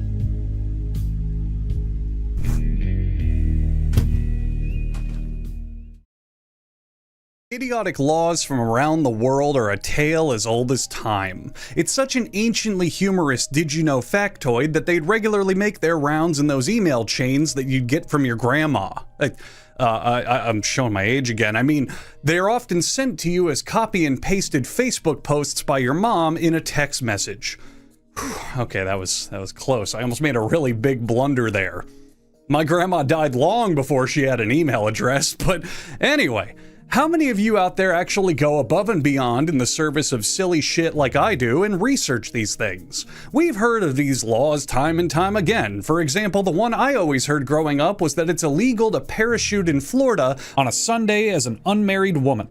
But obviously that's not true, right? When have you ever, and I mean ever, heard of that law coming into action or being enforced or even being mentioned outside of people emailing you things like, hey, did you know that it's illegal to parachute in Florida on a Sunday as an unmarried woman? I meant not email, sent as a Facebook message. Fuck! I found this infographic here from Olivet Nazarene University, and watch, I'm gonna snap my fingers and disappear so you can kind of look at it. It provides a bright and colorful collection of a dumb law from all 50 states. Now I want to go through these laws and try my best to see if they fit into one of three categories. 1. The law is an actual law. 2. The law is technically a law via logical leap, which I'll explain later. Or 3. The law is just an urban legend, a misinterpretation, it doesn't exist anymore, it was repealed, it was a local law that was misinterpreted as a state law, yada yada yada. Category 3 just means in one way or another, it's not illegal. For the purposes of clarity, if a law applies to only part of a state, such as a city or a county, we're going to go ahead and put it in category 3, because that does not make it a state law. If I say eating a mayonnaise sandwich is illegal in Los Angeles, then that doesn't mean it's illegal in all of California. And all of these laws dictate them as if they are state laws, which you will soon see is mostly untrue. Now, it's possible for a handful of these they were laws at one point, and throughout the years, historical state codes listing them have not been preserved or updated, or they're no longer utilized, and I'm going to try my best to point out these cases. But for the most part, that still does not mean it's a law, and I'll clarify that later on as well. And who knows, maybe throughout this video we'll have a few laughs along the way. Oh, and to answer your question, I'm not covering countries outside of America's laws because I'm American. I'm a fucking American! How many times do I have to tell you that? Alabama. It is illegal to wear a fake mustache that causes laughter in church. We're off to a stellar start because from what I can tell from top to bottom, this is absolute bullshit. We're going to establish a term here that you've probably heard from the time you tried to convince your friend that that hot girl over there is totally into you and not hoping that you'll shut the fuck up about your Warhammer 40k collection. It's called a leap of logic. A leap of logic, or a logical leap, is when you get way too out there with your originally evidence-based conclusions. For example, if I were to say that anyone who drives a lifted truck is a massive douche, I would objectively be correct. But if I said anyone who drives a lifted truck is a massive douche, and therefore has a pathetically fragile ego, I would also be objectively correct. But if I said that anyone who drives a lifted truck is a massive douche, and therefore if you or anyone else ever sets foot inside of a lifted truck, you'll become a psychopathic killing machine, that's taking the assertion too far. Someone wanting to own a lifted truck is a symptom of them being an obnoxious piss ass, not something that turns you into one. Okay, another simpler, less funny way to think about it is imagine you visit a foreign country and you see a town full of people wearing red hats, and you start to think, wow, everyone here wears red hats all the time. That must mean that everyone in this town is always wearing red hats all the time. Now that could be true, but the evidence doesn't support that large of a conclusion. It could be a holiday, it could be a parade, it could be a coincidence, etc., etc. When you take evidence of a conclusion and broaden or narrow the scope too much, that's a logical leap. In Alabama, there was a law in the criminal code dictating guidelines on things you could and could not do in respect to keeping public peace. Already, we can say this law fits into the category of was a law at some point but isn't anymore because the law in question was repealed back in 2015. But that law in question has nothing to do with fake mustaches, or real mustaches, or churches. It has to do with Sunday. No, not the ice cream, you dense motherfucker. Sunday the day. Section 31A-12-1 of the Alabama Code of Law. Certain acts prohibited on Sunday. Now, it's a long one, but to summarize, it's a pretty old-timey law that flat out tells you what you can and can't do on a Sunday in Alabama. For example, you can't compel a child, apprentice, or servant to perform any labor. And if you decide to go shooting, hunting, racing, card playing, or keep your store open on a Sunday, you bet your ass is going to get smacked with a $10 to $100 fine and up to 3 months in jail. Now, there are exceptions. Public transportation, cops, doctors, etc. are all allowed to work on a Sunday. And if you own a shop that sells food, you're more than welcome to keep it open on a Sunday, but do you see the problem? The law does not ban wearing a fake mustache in church and making people laugh. It bans being a disruptive piece of shit on Sunday. Church service is, as far as I remember, historically held on Sunday mornings, and wearing a fake mustache is pretty much never going to happen outside of a humorous context. So I think you can all start to see the leap of logic in action here. The law says that you cannot be a dickhead to other people on Sunday, and you also have to close up shop so people can have the day off. Well, wait a minute. Does that mean I can't be an asshole in church? Yeah, don't do that. So, if I were to say wear a fake mustache and try to make people laugh on Sunday morning church service, that's illegal? Well, yeah, I suppose. Wow! What a crazy law! Do you see how this kind of shit happens? That's just a specific twisting of facts to try to create a sensible storyline out of the interpretation of an out-of-date law. Although only officially repealed in 2015, I'll bet your ass and a half this shit probably hasn't ever been enforced in the last 100 years or so. It was never illegal to put on a plastic womb broom and make people giggle for Jesus. It was illegal to be a little shithead on Sunday. Alaska. It is illegal to wake a sleeping bear to take a photo. Okay, I should just call this one Logical Leaps the video because this one isn't exactly true either. But for this one, I could see people being charged with it depending on context. Alaska Statute 1605920 says, unless you have special permission, a person may not take, transport, sell, offer to sell, purchase, or offer to purchase fish, game, or marine aquatic plants, or any part of fish, game, or aquatic plants, or a nest or egg of fish and game. Don't steal the Alaskan animals from Alaska. That's pretty straightforward, right? Wrong! When we head to the definitions section of this law, the word take in that sentence doesn't just mean take.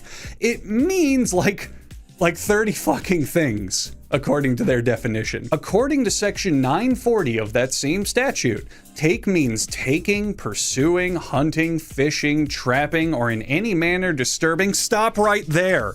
In any manner disturbing. See, this is why being a lawyer is a whole fucking career and not something you or me or 99% of the dumbasses on this planet will ever be good at. The law doesn't just mean don't steal Alaska's animals, it means don't fuck with Alaska's animals. And guess what? Waking that bear up just for a photo? I could easily count that as disturbing it in my books if I were a judge. So while this law specifically is not a law, it has a lot more merit and truth to it than the dumb fucking mustache bullshit we just covered. If you remove the whole photo part and have it just say it's illegal to disturb the wildlife, and that includes waking up the bears, I'd say that this dumb law is pretty true, even though it's a little overly specific in how it's shared on the internet. Good job, Alaska. Now I guess I'll have to wake up some other kind of fucking bear. What do we got? Oh, hey, a polar bear. Arizona. It is illegal for donkeys to sleep in bathtubs. By the way, that scream was just to intimidate the polar bear. I kicked its ass, obviously. Now, illegal for donkeys to sleep in bathtubs. This is not a law. Plain and simple. It's based off a story that may or may not have been an urban legend. I found plenty of websites mentioning the law and telling the story of how it came to be, but not a single source that mentioned a specific law, nor any applicable incidents in question that could create a court case or generate a law. Nothing. The closest law I found is some statutes making equine tripping illegal, but nothing about what donkeys can and can't do with their own goddamn bathtub. So the story goes, in 1924, there was a rancher in Kingman, Arizona. And here's the plot twist. Are you ready? He had a donkey. I'm sorry if I spoiled that for you. The donkey loved to do what any wine-drunk mom loves to do any given day. It fell asleep in a bathtub. One day a dam nearby broke and flooded the town, whisking the donkey and the bathtub down the river. After the considerable resource and labor expenditure it took to get them back, the town decided to pass a law banning the idea of donkeys sleeping in bathtubs altogether. This sounds like horse shit, alright? Donkey shit? Would this technically be mule shit? Okay, but really, like, think about this one for a minute, because this shit did not fucking happen. You're telling me a bathtub, an old-timey bathtub, supported a full-grown donkey's weight in water deep enough to float, but shallow enough to not sink. And the donkey at no point got out or fell out or one of the 10,000 other things that would happen if you put a fucking donkey in a bathtub and not in a fairy tale. Oh, donkeys can swim, by the way, for long distances too. You can look that up.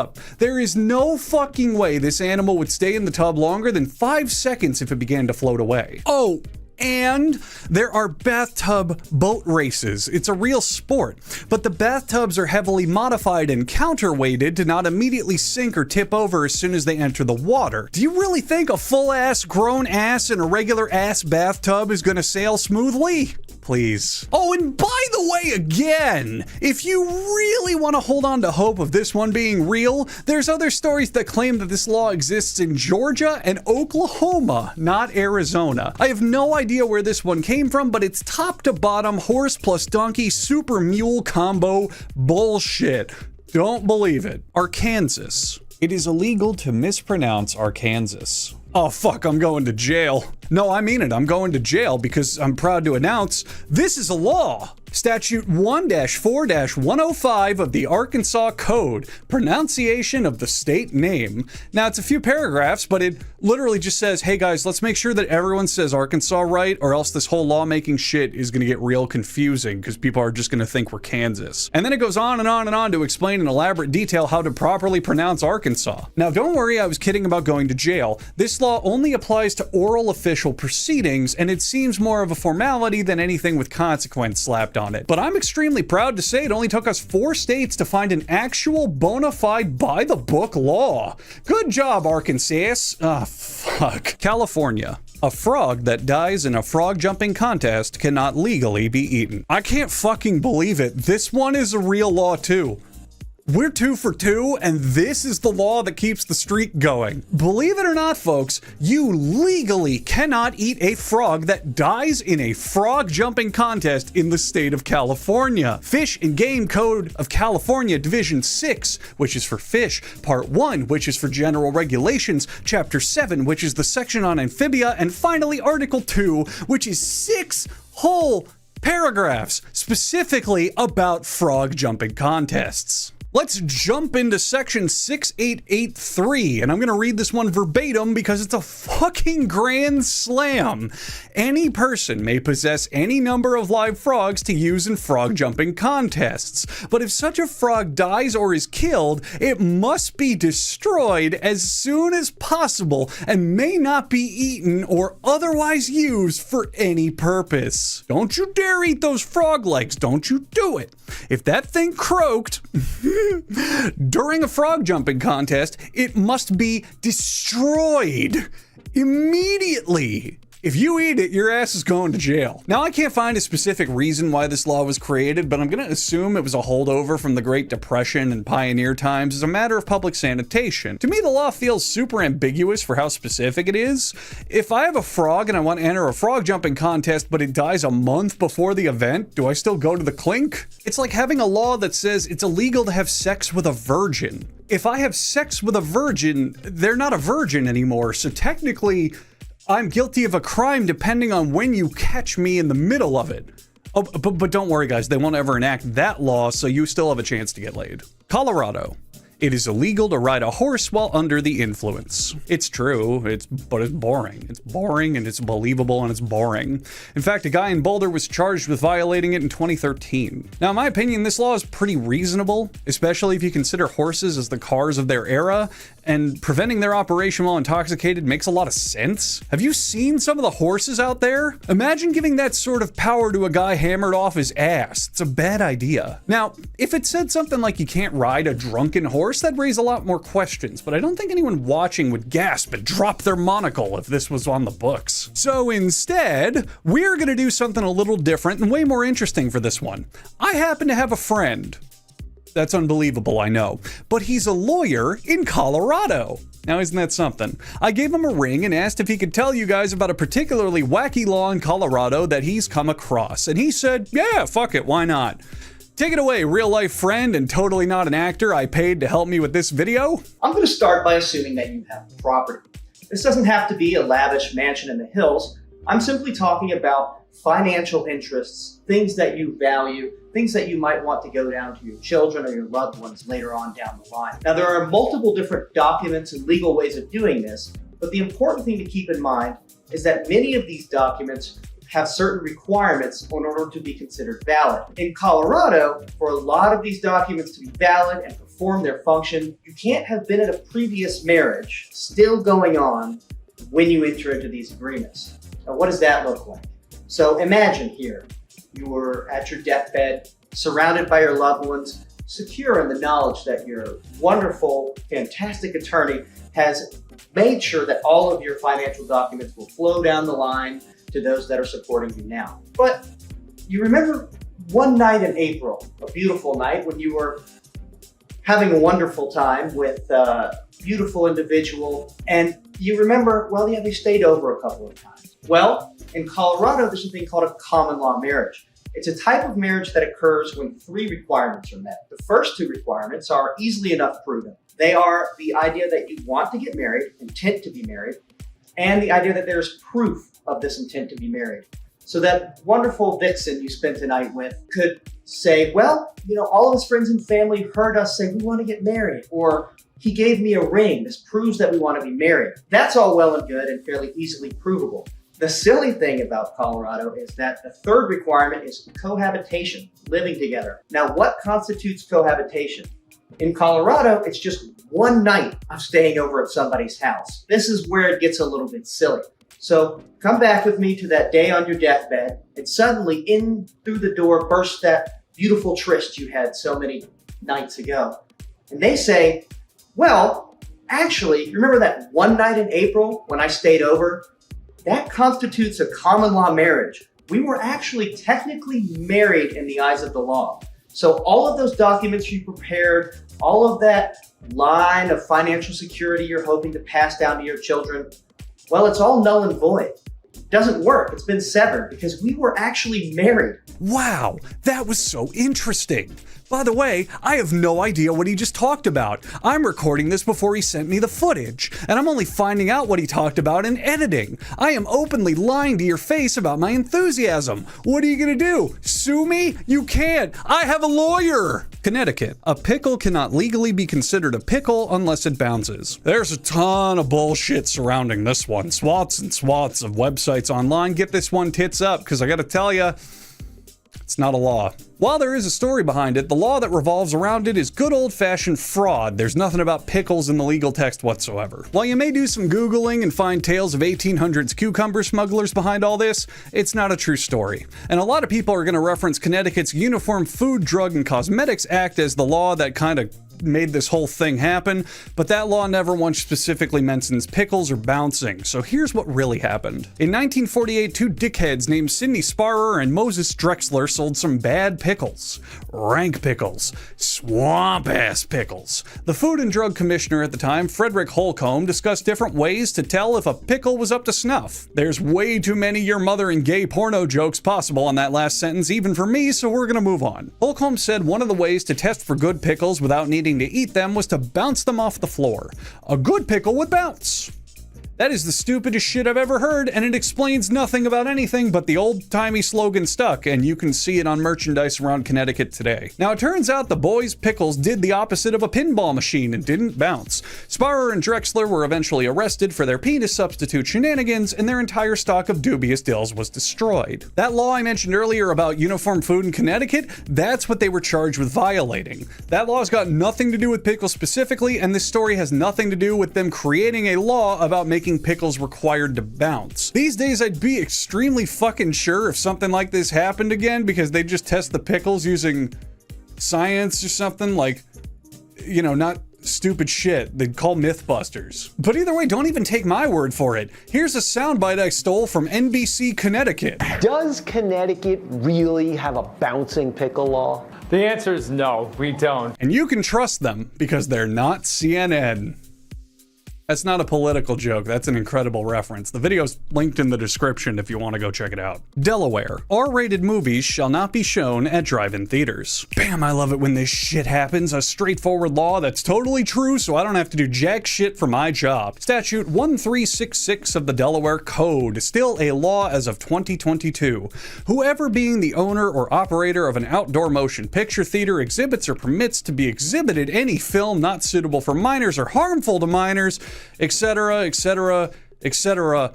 They later described that a movie harmful to minors would be rated R or X, and it basically literally says if you own an outdoor theater, you can't show R or X rated movies. And I do get the logic behind this one. It'd be reasonable to assume a child would more likely be able to see an R-rated film at a drive-in as opposed to a closed-off movie theater. Think about it, if you're in a closed-off regular movie theater, the kids gotta like get out and sneak into the other theater. If they're with their parents, they'll notice they're gone, and there's some reasonable levels of it not happening. Whereas at a drive-in, if a kid wants to watch an R-rated movie, they just have to look out a different window of their car. It's super duper simple. Conceptually, this law makes perfect sense to me. I don't agree with it because I think sex, violence, and drugs should be the universally beloved phenomenon they deserve to be, but I completely get it. And the law specifies that if you break it, you get a Class A misdemeanor. So we have actual legal repercussions on this one. There's no skirting around anything here. If the man wants to bust your ass for watching Black Dynamite outdoors, then you best shut the fuck up when grown folks is talking. Before we do Florida,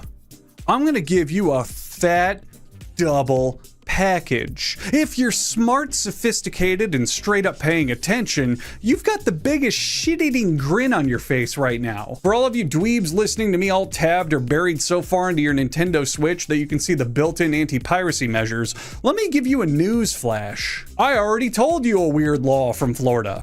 It's illegal for an unmarried woman to parachute on Sunday in Florida.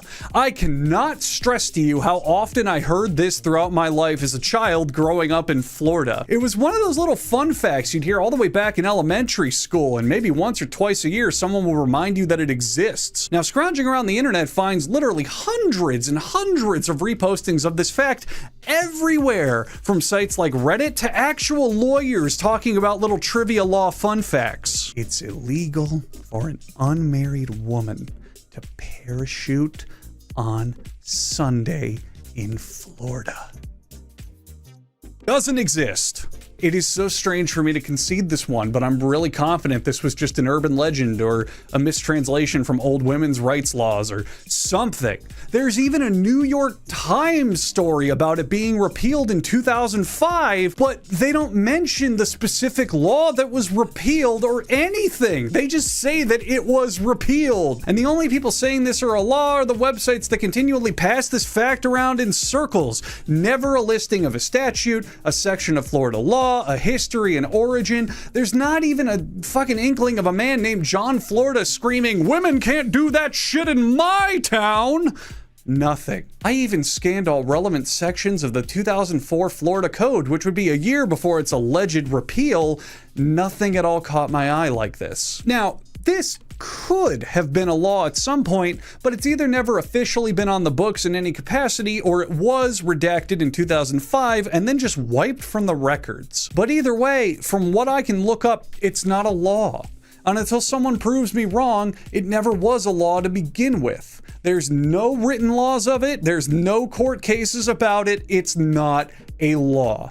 Update your trivia pages, you lazy content recycling cocksuckers, because I have once again proved something wrong in spectacular fashion. But what about what we came here for? If an elephant is left tied to a parking meter, the parking fee has to be paid just as it would for a vehicle. Again, not a law. But there is an actual story behind this one, so thankfully I can continue to do what I do every day in my daily life by ignoring women and respecting elephants. The Ringling Brothers Circus used to perform in Florida during the winter in the 1920s. There's a lot of guesswork that suggests that some Florida cities enacted laws that said something about parking meters to prevent the circus from having all their animals and equipment and vehicles and all their other shit from clogging up their whole town. But we are in the year of our Lord 2023 as of this video, where the circus is long dead thanks to Wi-Fi, and I was able to double check with my Wi-Fi that this law is not a thing. It never has been. It could have been a local city ordinance, but a state law? No. Go fuck yourself. Myth busted. Georgia. It's illegal to use animals as an inducement or to be given away as a prize. Okay, don't worry guys, don't worry. I know we're dealing with an average of a middle school education, and inducement is something that persuades someone to do something. There, I've got you covered. Anywho, this is not a Georgia law. It is a law for a single county in Georgia. Section 4-1-9 of the Code of Ordinances for Athens, Clarke County, Georgia does say this exact thing. You can't use animals as prizes or as incentives. Fuck you. Don't tell me what to do, Athens, Clarke County. But everywhere else in Georgia, nothing. Go nuts. Choke a stork to death and offer its juicy thigh meat to anyone who can win a game of ring toss. It's totally fine if you're in Atlanta or Savannah. But if you happen to be in normal town, sit the fuck down. Hawaii. It's illegal to place coins in one's ears. Oh, thank God this one isn't in Florida. I've been waiting to do this all day.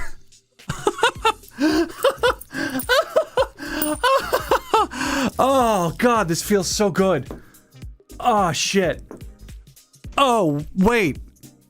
I can do this in Hawaii or Florida or anywhere because this law very likely never happened. And if it did, it was repealed over 100 years ago. Fuck it, I don't care. But I do have two more important things to tell you about this tale's origin. Number one, I am so very happy this isn't a law. Because you all know me, I am obsessed with utterly stupid things that have happened in comic books. This is the perfect time to show you the cover of DC Dollar Comics number 184. There's no law against putting pennies in my ears, super stoop. Stop it, prankster. Stop it, or I'll kill you. He's right. Superman, you better let him go, you bastard. He's absolutely right. But number two, and way more importantly, I used a very good handful of websites for researching this video. Mostly I used online copies of all the state statutes as well as individual county and city codes. But one site I found in my study was idiotlaws.com. Now that seems helpful, right? Well, it's been defunct since 2012, but it's a website where people used to post dumb laws they found, and it's all still there. It's straightforward stuff. I happened to find the page for this law right here. And I checked out the comments hoping someone would maybe leave something insightful for me to look into. Maybe a history lesson, a relevant statute I could use, anything. Instead, I found this, and I gotta say, it was more helpful than I ever could have imagined. Idiot, who would do that anyway? Duh! Mary, I think you're some stupid 9-year-old. You are a dumbass you don't even know, Mary, so shut the hell up!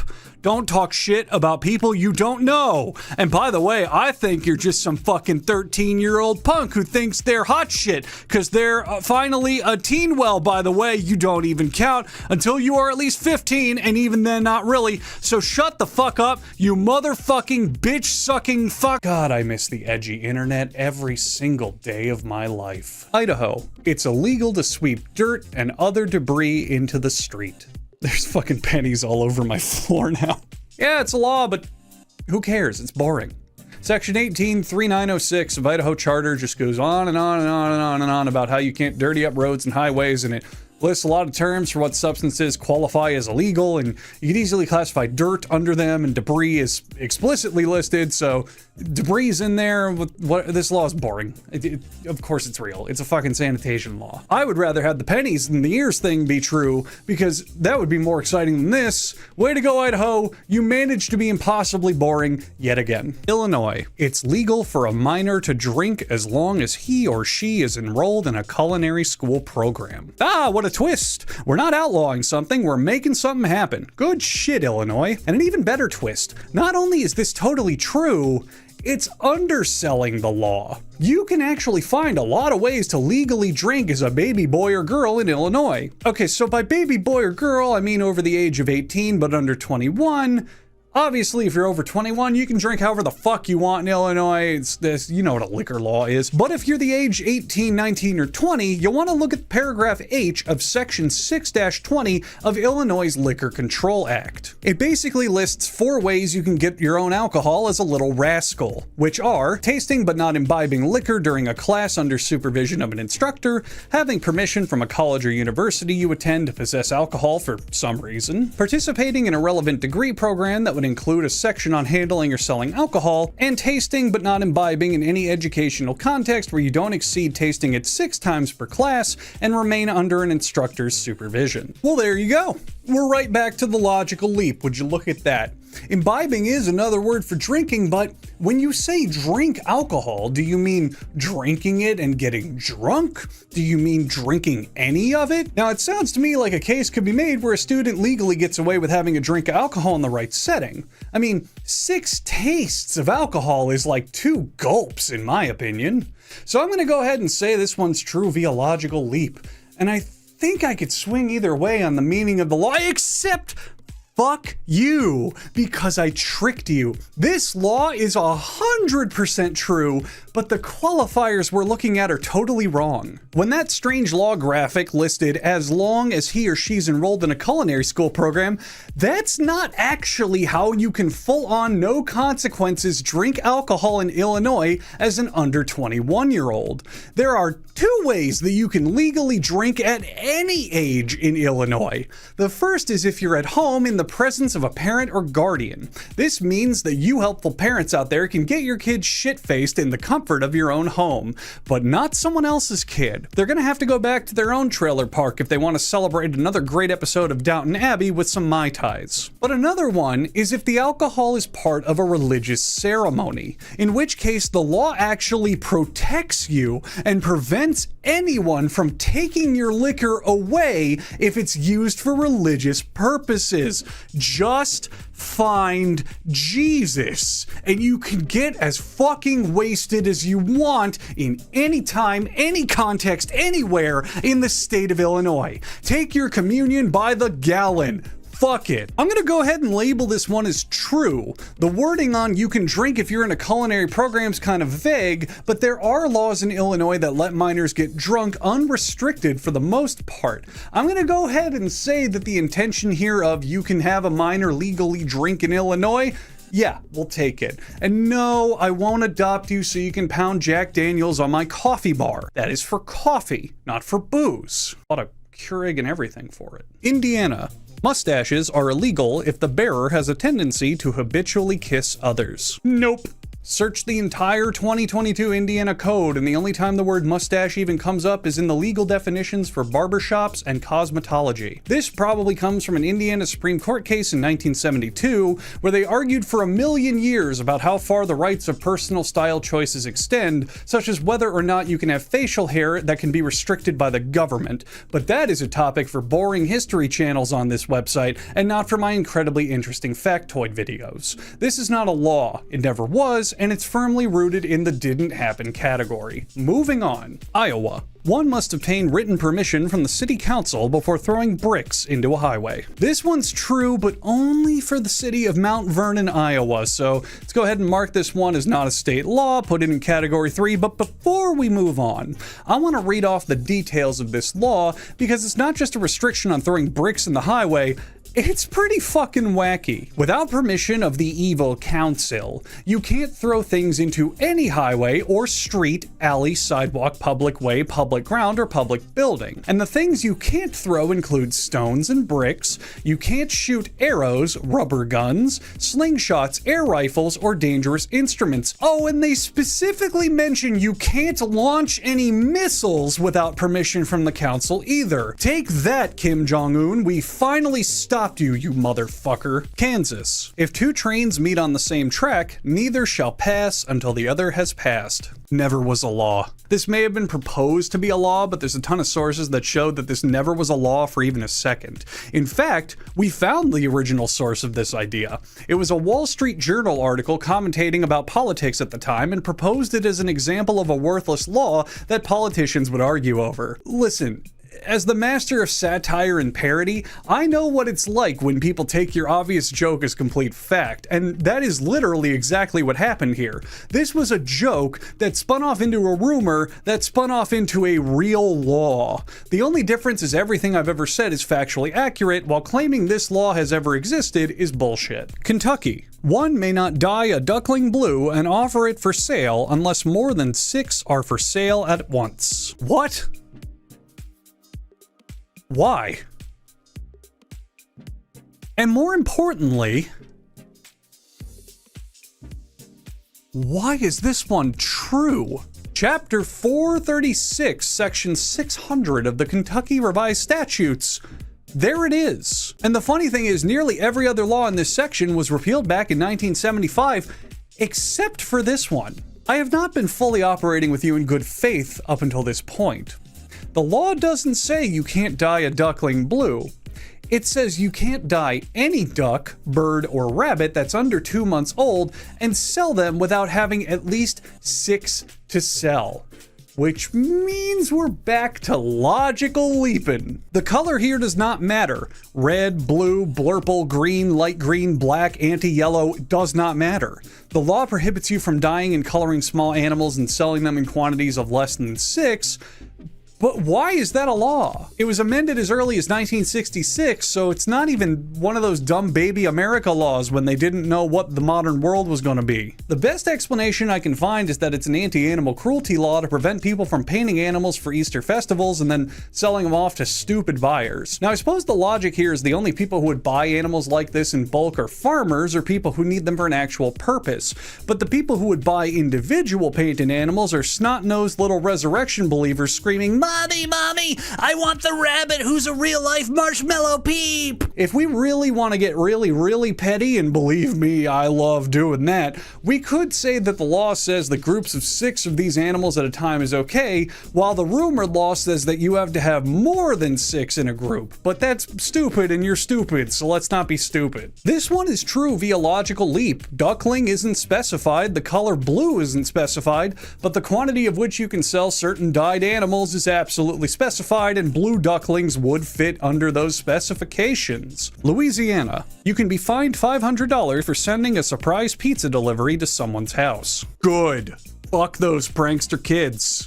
It's just the most unoriginal, uninteresting, lowest common denominator prank on the planet. I hope Louisiana starts throwing people in jail for this garbage. If you steal a McDonald's uniform and sneak behind the counter so you can reply "go fuck yourself" when I order my morning McFlurry, that's a great prank. But calling up Domino's and telling them, "Oh yeah, this guy totally wants 10 pizzas."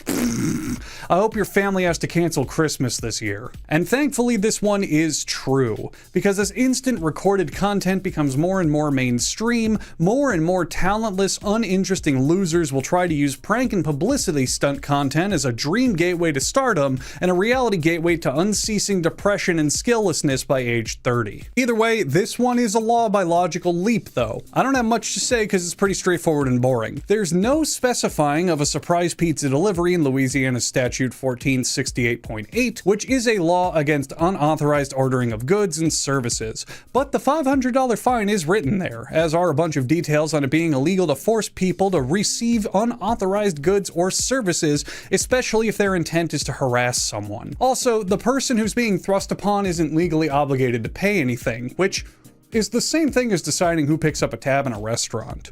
Either way, nothing here about pizza, everything else is true, it's true via logical leap. Maine. It's illegal to park in front of Dunkin' Donuts. This is a real goofy one because it is 100% true.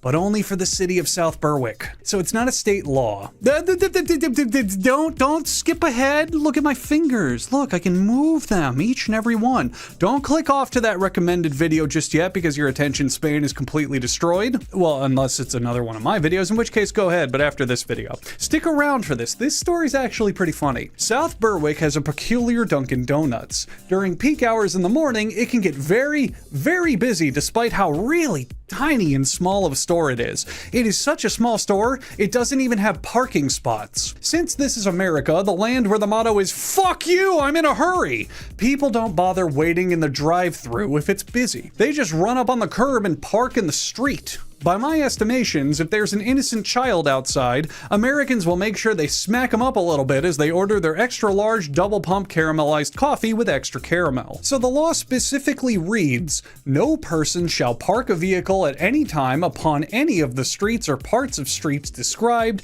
Main Street West, in front of Dunkin' Donuts to a point 25 feet south. All I know is if that Dunkin' Donuts closes and gets replaced with a different store, South Berwick is going to be the most legally embarrassing city in America. They have Dunkin' Donuts in their official bylaws. But who am I kidding? As long as calories are drinkable, Dunkin' Donuts will live on forever. Maryland. It is a violation to be in a public park with a sleeveless shirt. $10 fine. Nothing about this anywhere. Nowhere in there does it even specify a $10 fine anywhere in Maryland's constitution. And every time I find another website or listing of it, they all link back to each other in an incorrect Ouroboros with no statutes cited or historical sources anywhere. Why are these little trivia listings both wrong and bad at their job? I scanned the legal code of Maryland, and in my idle browsing looking for the law, I found a much more interesting one that I've never seen mentioned on any of these trivia law sites. Maryland statutes. Title 3, which is the section for miscellaneous crimes. Subtitle 3, which is for sexual crimes. Section 3-322 and 323, which pertain to unnatural, perverted sexual practice and incest, respectively. According to these sections, oral sex is completely outlawed in Maryland. Entirely. I'm serious. You can't put a sexual organ in your mouth. You can't put your sexual organs in other people's mouths. You're not allowed. Now that I have seen on law trivia funny website, the internet. Fine. But in the next section, the very next section under it, you cannot legally engage in vaginal intercourse with someone you can't legally marry as notated by the family law article. So no oral ever and no vaginal sex with your family. Do you know what this means? It means in Maryland, you can legally have anal sex with your dad and vice versa. Massachusetts. It's illegal to own an explosive golf ball. Thank you, Massachusetts, from the bottom of my heart for keeping this simple. This is 100% real, it's 100% current, and it's 100% explicit. Well, not as explicit as Maryland, but God, if I was a lawyer, I would obliterate the defense. Massachusetts General Laws Fire Prevention Chapter Section 55. To summarize, you can't make an exploding golf ball.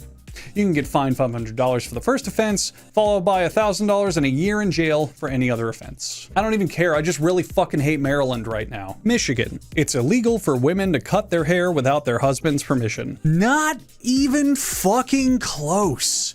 Since 1850, Michigan State Constitution legally entitles a woman to her own property, whether it was acquired before or after marriage. That includes her hairstyle, and nothing in the laws before that says anything like this. In fact, all laws made before 1850 in Michigan never once talk about property except one about compensating someone if their property is confiscated for public use. Michigan's government wasn't even enough of a thing prior to 1850 to enforce such a law and conceivably make it legal. The only law slightly relevant to this would be Truviological Leap. Under Michigan's laws for cosmetology services, you legally can't give anyone a haircut without a license unless they're a member of your family. But do you see how that's the exact fucking opposite?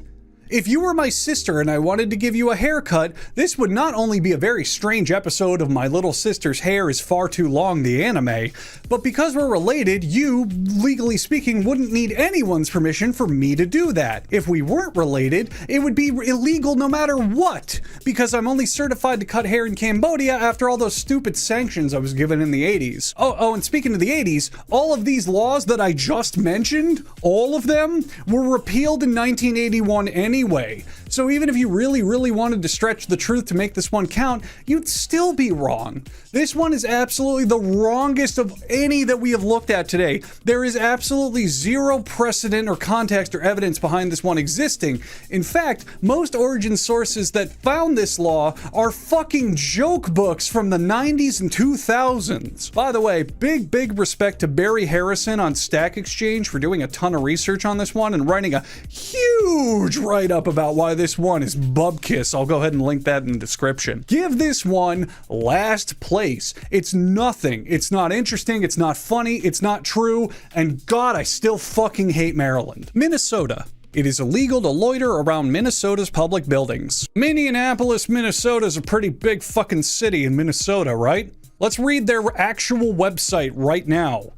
While loitering is not illegal, you can report loitering or suspicious behavior. Okay, maybe that wasn't good enough. Let's scroll down in that section about loitering and see if it specifies if you loiter on public property, because that's what the fucking weird law just said. You know, that would include public buildings.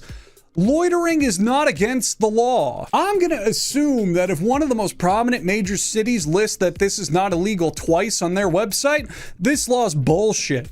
Not even gonna look this one up. I'm just gonna give a huge middle finger to all the copy and paste slop jockeys who throw this into content lists and Reddit posts in an attempt to look quirky. Also, the fact that Minneapolis's website has a section saying, by the way, someone being of a certain race and being poor doesn't mean they're loitering, makes me think this is one of those good old fuck black people laws. Shame on you if you thought you knew a fun piece of trivia. All you did was perpetuate bullshit because your lazy ass doesn't ever web search what you read. My audience and I win again. Mississippi. It is illegal to cram your penis inside of an insect unless you ejaculate on the queen of the colony. No, I'm just kidding. Stop playing with your phone while watching an informative, life-changing video. It's embarrassing.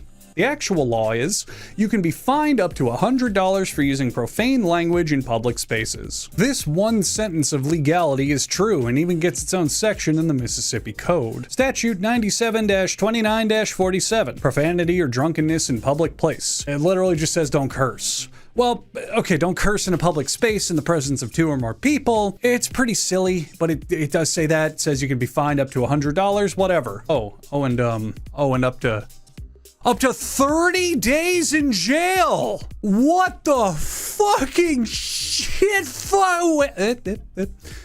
I was going to swear a lot more in protest of this stupid law. I was going to work every single profanity I knew right into this one, but YouTube's got that policy about excessive swearing being demonetizable, and being demonetized basically means you're soft blocked from the platform, and I worked really hard on this video, so I'm gonna be the good little bitch that I am and play along. What in the flying fruit lovers kind of punishment is that? I swear to dip that silly shenanigans are a wicked witch all the way up and down my whoopsie rod. Slap my badonk and call me dandy boy if I ever admit that mother stuffer punishment is even worth the gosh dang gee whiz punishment attached to it.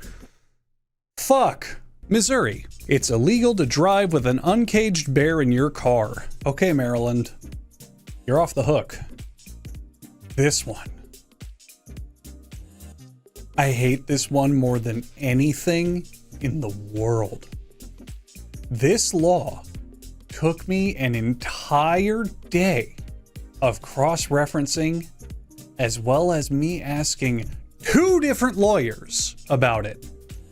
Buckle the fuck up, because things are gonna get legally gray, and you're gonna learn just how dumb our legislative system can be. The difficulty began from the fact that people love to spout these laws off with no sources whatsoever. I found an article on both LinkedIn and LegalZoom about crazy laws that still exist today. Guess what? This law doesn't still exist today. But it did exist at one point. In 1909, I found one article that mentioned that fact specifically, and it was from a guy reading the Missouri Law Code from 1909 just for fun to point out silly laws in it. Big thank you to Robert J. Campos and Associates for writing their blog post, because it's the only way I got to really deep dive into this one. I searched for literal hours trying to find if this thing wormed its way into the modern Missouri revised statutes. Now, back in the good old days, Missouri's Book of Laws followed the classic statute format. The law about uncaged bears and their transportations was designated Statute 2329. But in 1949, Missouri totally changed how their statutes are organized to use a decimal reference number system, and essentially rewrote their entire code of laws. There literally hasn't been a Statute 2329 in the Missouri Revised Statutes about anything for about 80 years. But don't lose hope. There is a law about bears in the 2022 Missouri Revised Statutes, and it says you can't wrestle a bear. That's it. Okay, so side note, it's actually, that law is pretty funny on its own, because the first line says you are guilty of bear wrestling if you wrestle a bear. But that's it. The entire rest of the law book for Missouri, as of current dictation, says not a goddamn thing about bears, except the fact you can't challenge them to a title shot at the upcoming WrestleMania. I even found the only reference number that lists the Statute 2329, the Missouri Revised Statutes, and it's a property law that has nothing to do with bears whatsoever, meaning it could be talking about an entirely different outdated law in the first place. If Missouri, during the reformation of the Code of Laws in 1949, set out one that says creation of new statutes repeals the old ones, then we're done here. The new laws will then officially replace the old ones entirely, and the new ones say nothing about uncaged bears. So they've officially hit the old reset button, and our new legal game is cut and dry. Now here's where things get tricky, and where I had to speak with my lawyer friend who showed up earlier in the video for Colorado, and his dad, who is an even older, more powerful and knowledgeable lawyer, to confirm that I'm right. There's basically two ways you can generate a legal case. In other words, there's two ways you can establish that something is illegal. The first is obvious. Point to the law that says it's illegal. Okay, Mr. Billy Kid Butcher, it seems you butchered 12 kids this afternoon, and while Statute 7 of the Missouri Code says that, well, you can't do that. That is illegal. Go to jail now. Or, if there's no explicit law tackling something, you can point to a previous case that makes a legal decision on the matter. Well, Jeremy, it seems you've been arrested for photoshopping extra buttholes on your coworkers' Instagram beach photos, and while there's no law that specifically says you can't do that, I think the 2018 case of the state versus the Photoshop butthole bandit shows sufficient proof that you shouldn't be able to give people extra buttholes with Photoshop, and it should be illegal, so you're now going to go to jail for 11 million years. I looked, and trust me, I looked. I cannot find a single case that has ever, in any respect, referenced old Missouri Statute 2329, nor has anyone in Missouri ever been charged under similar circumstances, which means because the law cannot be found in the current Missouri Revised Statutes, and because there is no court case to set a legal precedent, this law no longer exists. It is not a law. Boom, get fucked. Absolutely all of you clickbaiting motherfuckers out there, get fucked. Do your damn research next time. I will see you in court for libel. Oh, and you better bring a lawyer, because I don't think I'll need one. Montana. It's illegal to bring a rocket with you to city council meetings. It's only in the city of Billings, Montana, so it's not a Montana law. You can get it the Hannah Montana fuck out of here. It's a simple, sensical law. You're not allowed to bring concealed weapons, firearms, or explosives to city council meetings, and they specify rockets. That makes sense to me. Let's continue to keep this simple and just move on. It's not a law. Nebraska. It is illegal for anyone with venereal disease to marry. Yup. This one's a law, all right. Chapter 42 of the Nebraska Revised Statutes, Statute 42, titled Minimum Age, Affliction with Venereal Disease, Disqualification. You can see where this is going. To get married in Nebraska, you gotta be 16 years old and not have itchy genitals. That's about it. Yeehaw! Nevada. It is illegal to ride a camel on the highway. Very likely a proposed law that never actually became a law, because the only sources linking this one rely on anecdotal evidence. Virginia City in Nevada had a lot of camel usage in the 1800s, to the point that people discussed maybe there should be a city or a state law and this sort of thing, but nah, didn't really happen. It's not important. Just keep in mind it's not a law. Because something that probably makes this look way more credible, though, is the awkward and 100% real law observing ancient camels in Nevada. Nevada Statute 236.075 specifies that May will be designated as Archaeological Awareness and Historic Preservation Month in Nevada. And American camel fossils are one of the creatures included as one of the wondrous types of animal bones that you can find in the ground, and should be proud that you found. Nevada loves camels, and you'll probably still get pulled over if you ride one on the highway for numerous traffic laws, but can they book you for one that says to not do that specifically? No. New Hampshire. As of 1973, it's illegal to carry away or collect seaweed at night. Oh yeah, right. Yeah, oh yeah, this overly specific law. Come on, man. Come on. Oh shit, it's real. Oh. Okay. Section 207-48 of the New Hampshire statute says, as of 1973, it's illegal to carry away or collect seaweed at night. They hit the nail on the fucking head with that one, didn't they? New Jersey. It's illegal to wear a bulletproof vest while committing a violent crime. Okay, we're on a fucking roll now. This one's also true. Fits all snugly wuggly into Section 2C30-13 in the New Jersey Revised Statutes. The law, titled Unlawful Use of Body Vests, says you can't strap on some good old-fashioned Kevlar if you plan to commit murder, manslaughter, robbery, sexual assault, burglary, kidnapping, criminal escape, or assault.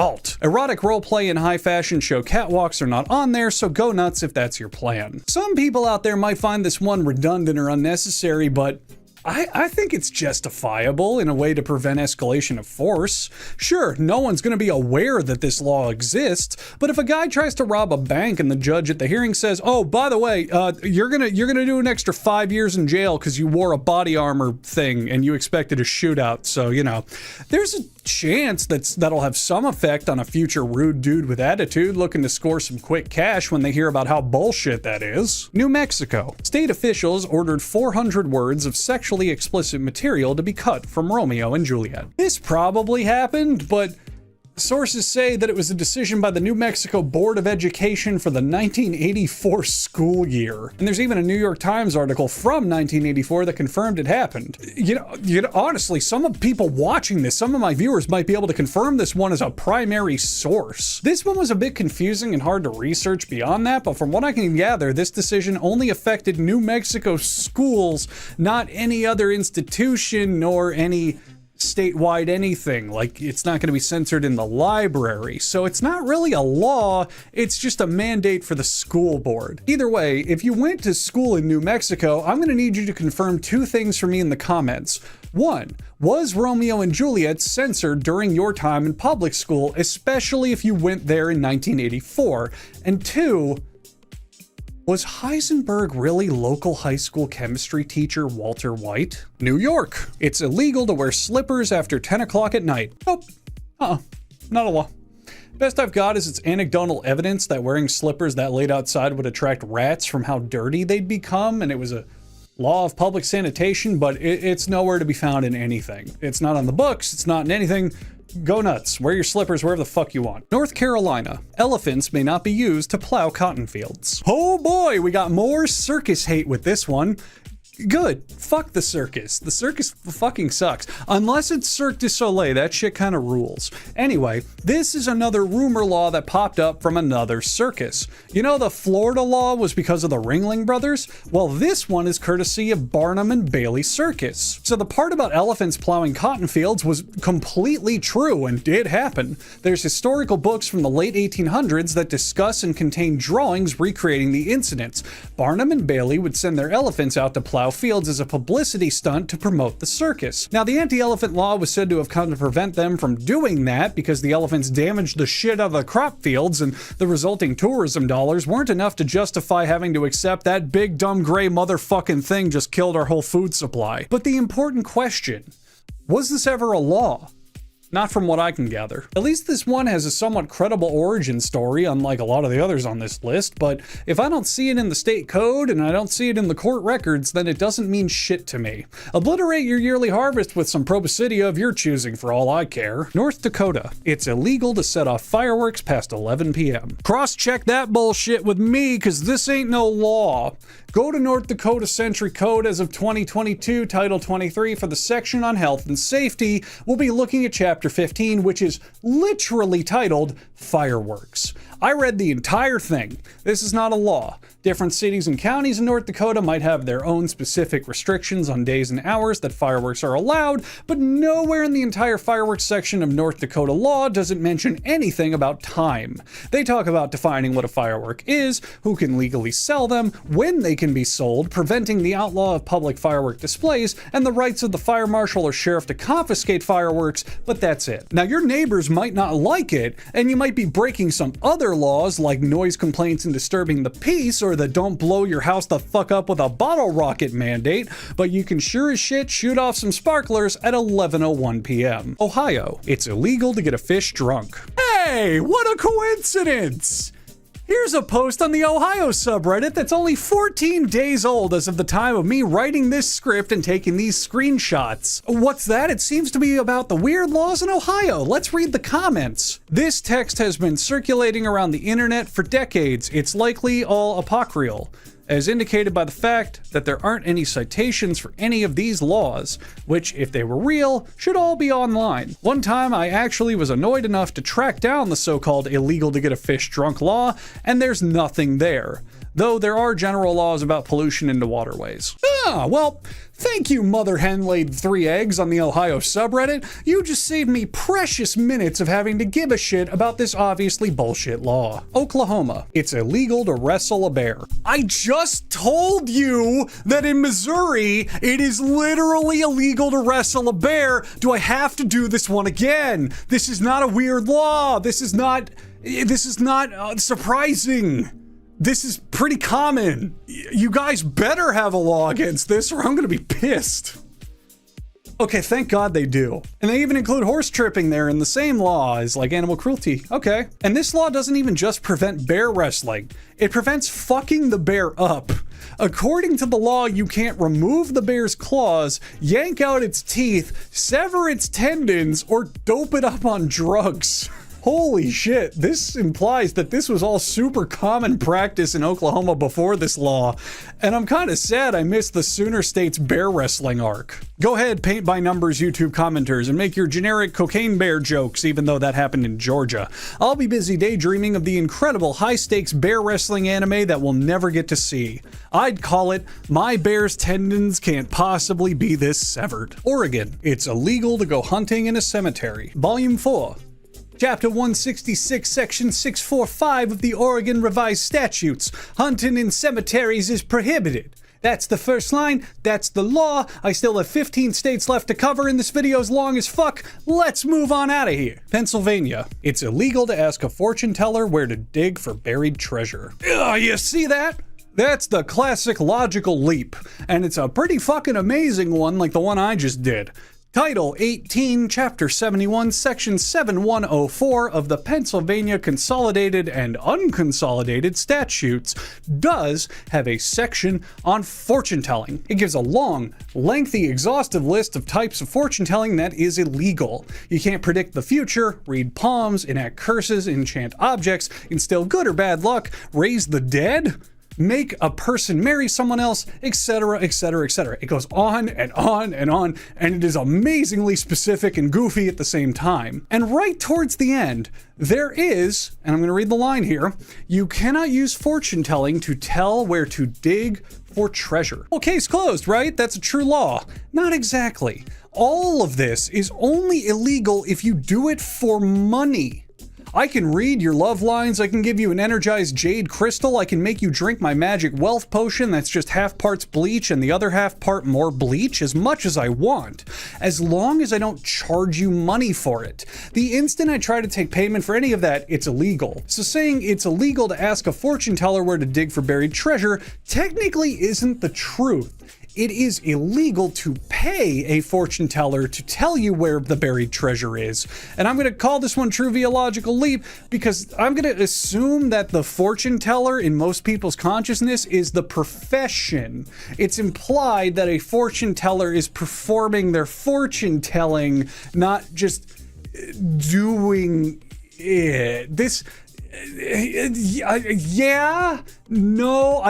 I see both sides of this where people say, well, that's not the law, and other people say, no, that is what the law means. It kind of depends on how you're defining fortune telling. Either way, imagine if the law said it's illegal to force a doctor to assist in medical duties when they aren't scheduled to work. Now, the law there is probably an asset of fair labor laws, and it's not written as, yeah, my buddy Steve's a doctor and I asked him to look at this rash at his house over the weekend and now I'm going to jail for 5 to 10. Again, it's not word for word illegal, and I have a feeling I know how a judge would rule in this case. They're looking at the money flow, the scam aspect of it, so I'm going to go ahead and say that this one through the right circumstances is true. Rhode Island. Biting off someone's limb will result in 1 to 20 years in prison. Okay, I have a follow-up question before we get to this one. Where the hell is this legal? Is there a state in the United States that looks at clear-cut assault and cannibalism and says, oh yeah, dude, go for it, that's rad as hell? Of course this is a law! Where isn't this a law? Not just in America, but like in the most of the countries on Earth. Let's give credit where credit is due. Rhode Island does specifically have a provision for this exact scenario in place, and it's actually one of the coolest laws I've ever heard. We'll go ahead and go to the Rhode Island General Laws. Title 11 for criminal offenses. You're gonna want to go to Chapter 29 for the Mayhem chapter, and then go to Section 1 for the penalty for mutilation or disabling.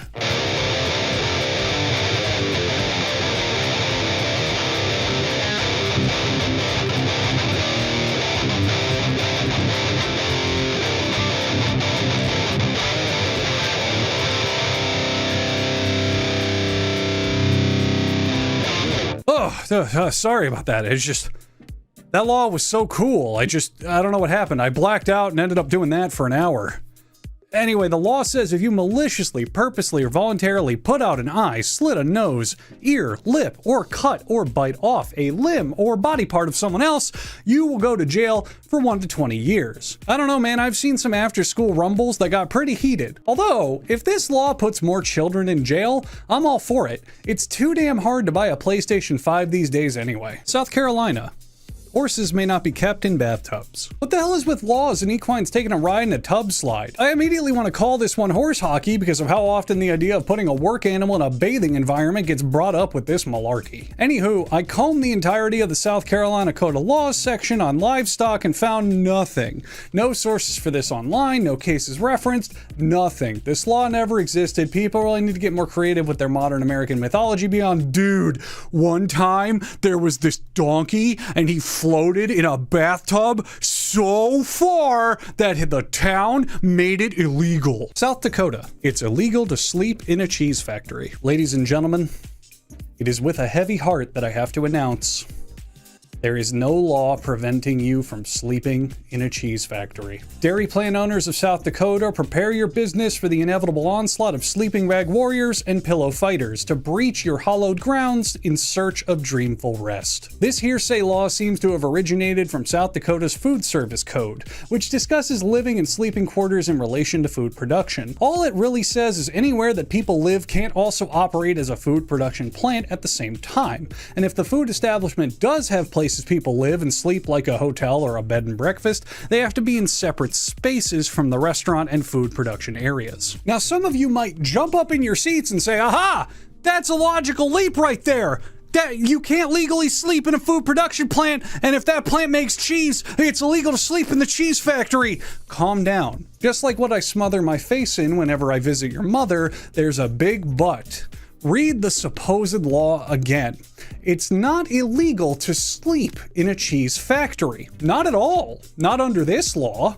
It is illegal to run sleeping quarters and food service in the same location. But you are more than welcome to sleep in the cheddar department all you want. You're probably violating a ton of health and safety laws, but not this one specifically. Tennessee. It's illegal to share your Netflix password. Boy, Tennessee was really ahead of the curve here, and I should barely need to talk about this one. A large number of you already know that this is absolutely true because it was ratified just 12 years ago in 2011. And it was controversial. Hell, it's even got its own Wikipedia page. The affectionate nickname, the Tennessee Login Law. You'd think people would be more upset that Tennessee predicted the future on this one than anything. How? Well, they pissed everyone off by trying to limit Netflix account sharing, a move that would be copied by Netflix themselves, well, in the last couple months, actually. There's been mutters of Netflix hating the fact that people are happy and just want a smidgen more money out of good, hardworking folks for years now. But just a few days ago, they seem to have been rolling out emails telling people to stop password sharing or else. If anything, this law is redundant because the way this came to be isn't as cut and dry as you'd think it is. It's a weaving passage of legal definitions that I don't think reaches to be a logical leap, but clearly isn't straightforwardly saying it's illegal to share your Netflix password. In statute, Statute 39-11-106 of the Tennessee Code, there is a list of definitions to be used when talking about criminal offenses. I've got the version from 2010 behind me on the screen before the Tennessee login law was ratified. One of those definitions in question is services. Before 2011, this law mentioned that the definition of a service included skill, professional service, transportation, telephone, mail, gas, electricity, steam, water, cable, television, or other public services, accommodations in hotels, restaurants, or elsewhere, admissions to exhibits, use of vehicles or other movable property, and any other activity or product considered in ordinary course of business to be a service. Now, you think that would be enough to cover streaming entertainment services with that last line, but in the eyes of lawmakers, it wasn't. In 2011, they added the phrase entertainment subscription service to that list of qualifying services there. Isn't that hilariously redundant? The line, and any other activity or product considered in the ordinary course of business to be a service, should absolutely be enough for any lawyer to rectify Netflix under that idea, but they made sure to cram entertainment subscription service in there just to make sure they could fuck over people who are password sharing. And the double irony being that Netflix's current policies make this even more redundant, when this law was totally redundant in the first place. I'm going to stop saying redundant now. Then it's an easy walk over to Statute 39-14-104, which describes theft of services, and from there it's pretty self-explanatory that you can't just steal services. It's illegal. And now we have a definition of the word services that encompasses Netflix explicitly. So no, the law doesn't word for word say it's illegal to share your Netflix password, but it does very bluntly make it clear that password sharing for any streaming service could be considered illegal in the state of Tennessee. It's not a logical leap. The law is true. It's just this clickbaity, thrown around digestible version on the internet is too overly specific. Texas. It's illegal to sell someone's eye. You smell that? That's the smell of a law as clear cut and dry as Texas barbecue, my friend. Section 48.02 of the Texas Penal Code. Not only are you not allowed to sell someone's eye, but you can't buy, sell, acquire, receive, or transfer any human organs in any monetary transaction. This doesn't even need to be written as a logical leap, because when they define organs, eyes are listed as one of them. This is by the books. I'm sorry, illegal organ harvesting rings in Texas everywhere. I have failed you, and I am full of regret, but I still got both my eyes. Utah. It's illegal to sell alcohol during emergency situations. This one's definitely a law. Okay, deep breath. Utah Code, Title 32B, Alcoholic Beverage Control Act, Chapter 4, Criminal Offenses and Procedure Act, Part 4, Sale, Purchase, Possession, and Consumption, Section 407, Unlawful Sale, Offer for Sale, or Furnishing during Emergency. Oh, what a mouthful. Anyway, it's a law that prevents you from getting a mouthful of booze during an emergency. But only if a state of emergency has been declared by the governor and the director of that emergency site declares that everyone in the area is no longer allowed to sell alcohol in that area. So is this one true? Not really. It's the classic clickbait law syndrome where it's too broad to be true. You can sell alcohol during a general emergency, no problem. After all, 99% of liquor store owners could have a shootout happening right outside their doors and they'll still remind the customer inside that Jack Daniels is currently 2 for $1. Now, if a landslide is about to decimate the entire state or terrorists have taken over all of Salt Lake City, then yeah, you can probably get arrested for trying to make a quick buck or two by drowning the problem in tequila shots. But as for general regular emergencies or one declared in a part of Utah that you are not currently in, nah, go nuts and get fucked up. Law's not going to apply here. Vermont. Women must obtain written permission from their husbands to wear false teeth. Thank the fucking Lord people did their homework on this one, because this one is genuinely amazing. This one made the whole video worthwhile. Remember earlier when I discussed there's 2 ways for something to become legal precedent? The first is if there's a written law about it.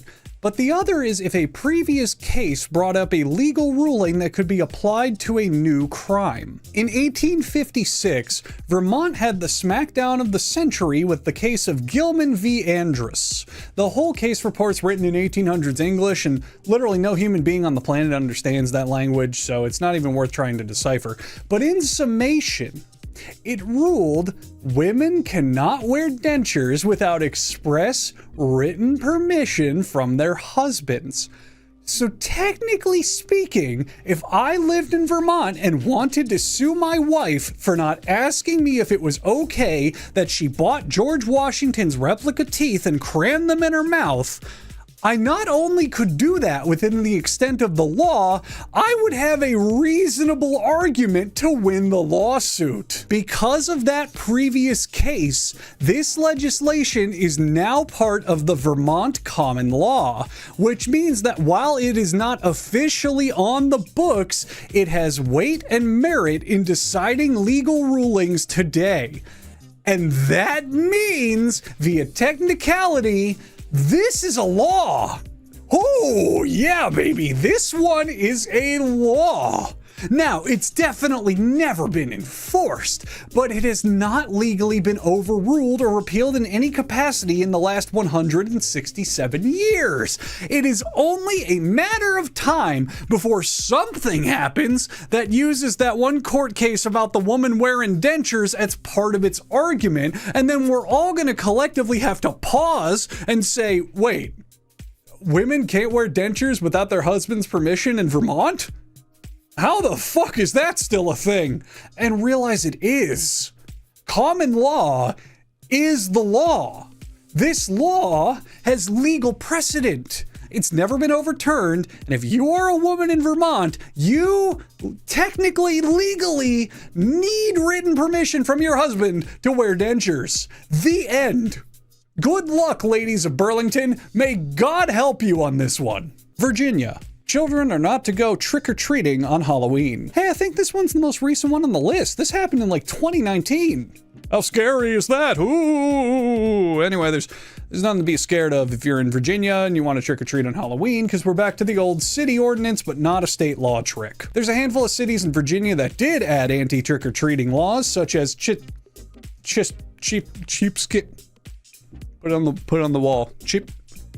Cheesecake, Virginia, but the laws only apply to kids older than 12 or 14, depending on the city. And from what I've read, absolutely no one has ever enforced this law, ever. So go have fun and get some candy, you little gremlins, because not even the law can stop you now. It's not illegal. Washington. The harassing of Bigfoot, Sasquatch, or other undiscovered subspecies is a felony punishable by a fine and/or imprisonment. I wish this one was real so bad. I really, really do, because the implications of this being real would be huge. But unfortunately, it's a formality put in place by two counties in Washington. Skamania County and Whatcom County, counties named after the greatest third wave of ska tour of all time and the confusing time on the internet in the 1990s respectively, both have laws preventing the harassment of Bigfoot, Sasquatch, and any other related creature. So right off the bat, that's not a state law, doesn't count. But those laws also go on to posit all of this as theoretical and not fact. The laws say if Sasquatch exists, he would rightfully be classified as an endangered species, and therefore it's illegal to harass it.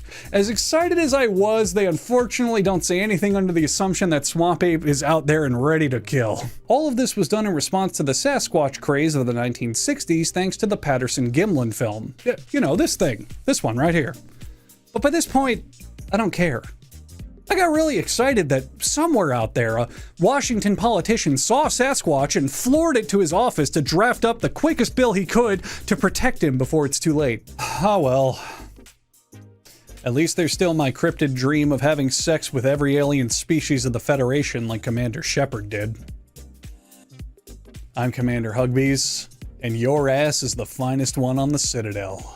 West Virginia. It's illegal to use profane language in public. That's the same fucking law as the fucking Mississippi one. This list is getting lazy. We only have 2 states to go and you're repeating now? Come on.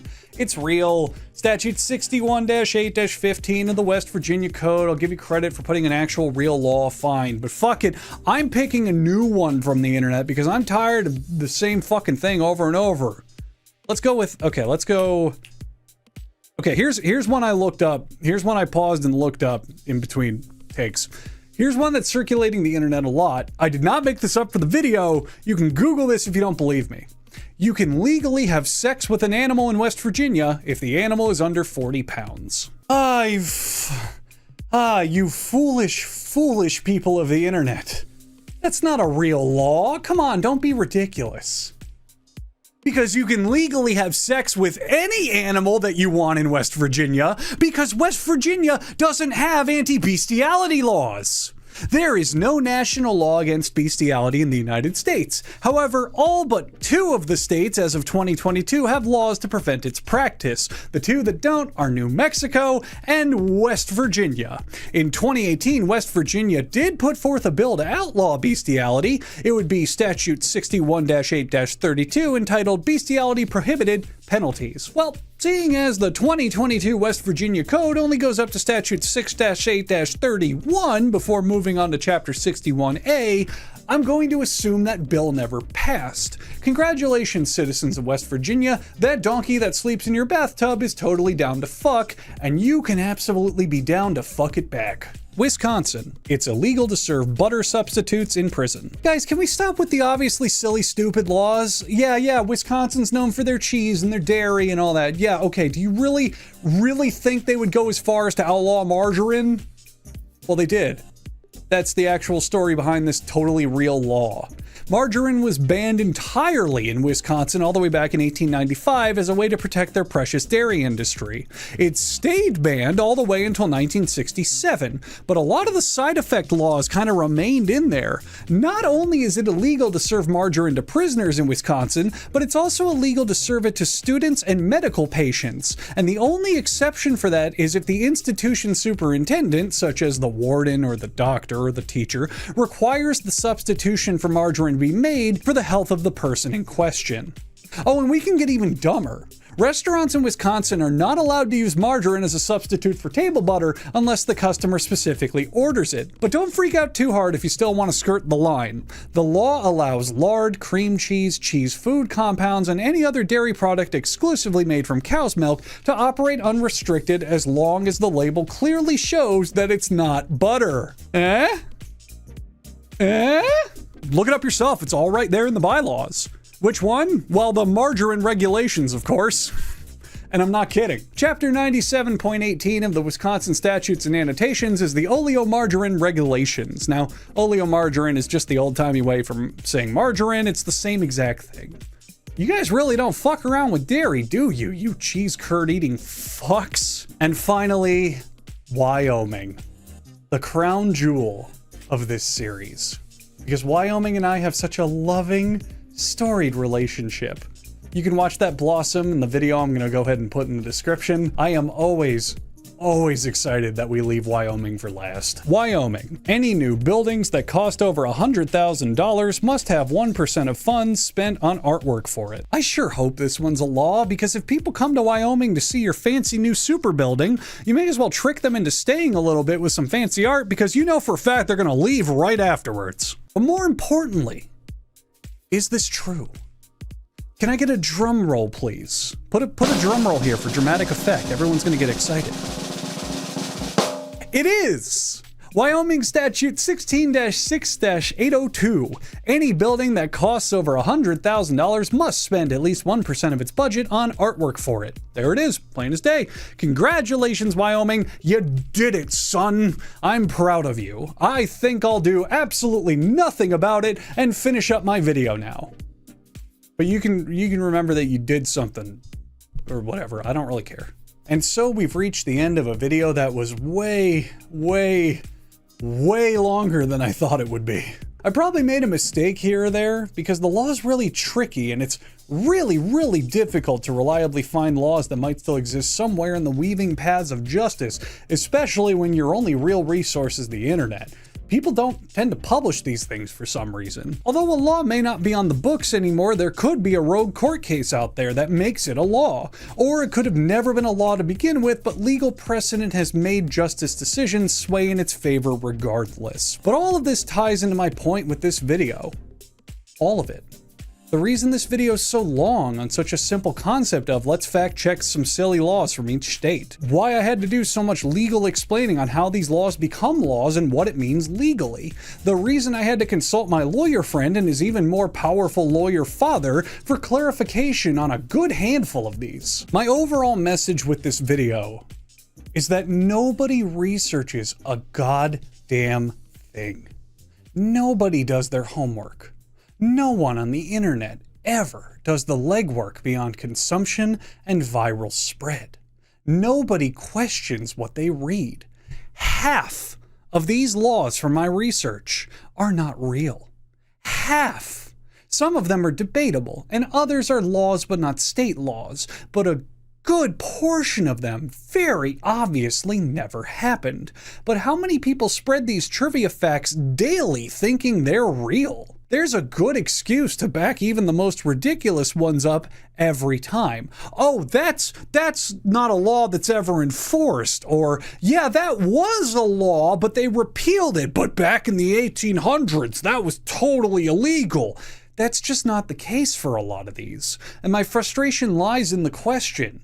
How long are we going to keep doing this? How long are people going to keep copying and pasting this blatantly false information without stopping a minute and saying, hey, wait, this probably isn't real.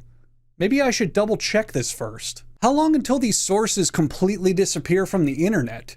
Bad links, unarchived books, reposts without the sources, copyright claims, the list goes on of ways that the internet just loses information. Let's go ahead and also add ChatGPT and other false information generators to the mix, and my ultimate question becomes this. How long until we're accepting these decidedly false statements as true with no way to verify them at all? Are we supposed to keep posting these trivia fun facts long after they've been proven wrong? Now think about how much of all the information on the internet goes through this same process. How many of you out there are guilty of regurgitating information you read based purely on headlines? How many pieces of info on the internet do you think are absolutely true, but don't have any proof of them whatsoever? How many of you overhear information from people you admire or discussions on social media and take it as your own opinion or fact?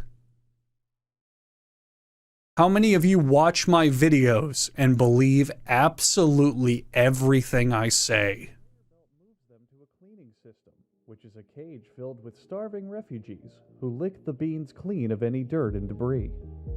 Next stop is a micronizer, which heats the cocoa beans and spins them at a constant rotation, separating them from their families.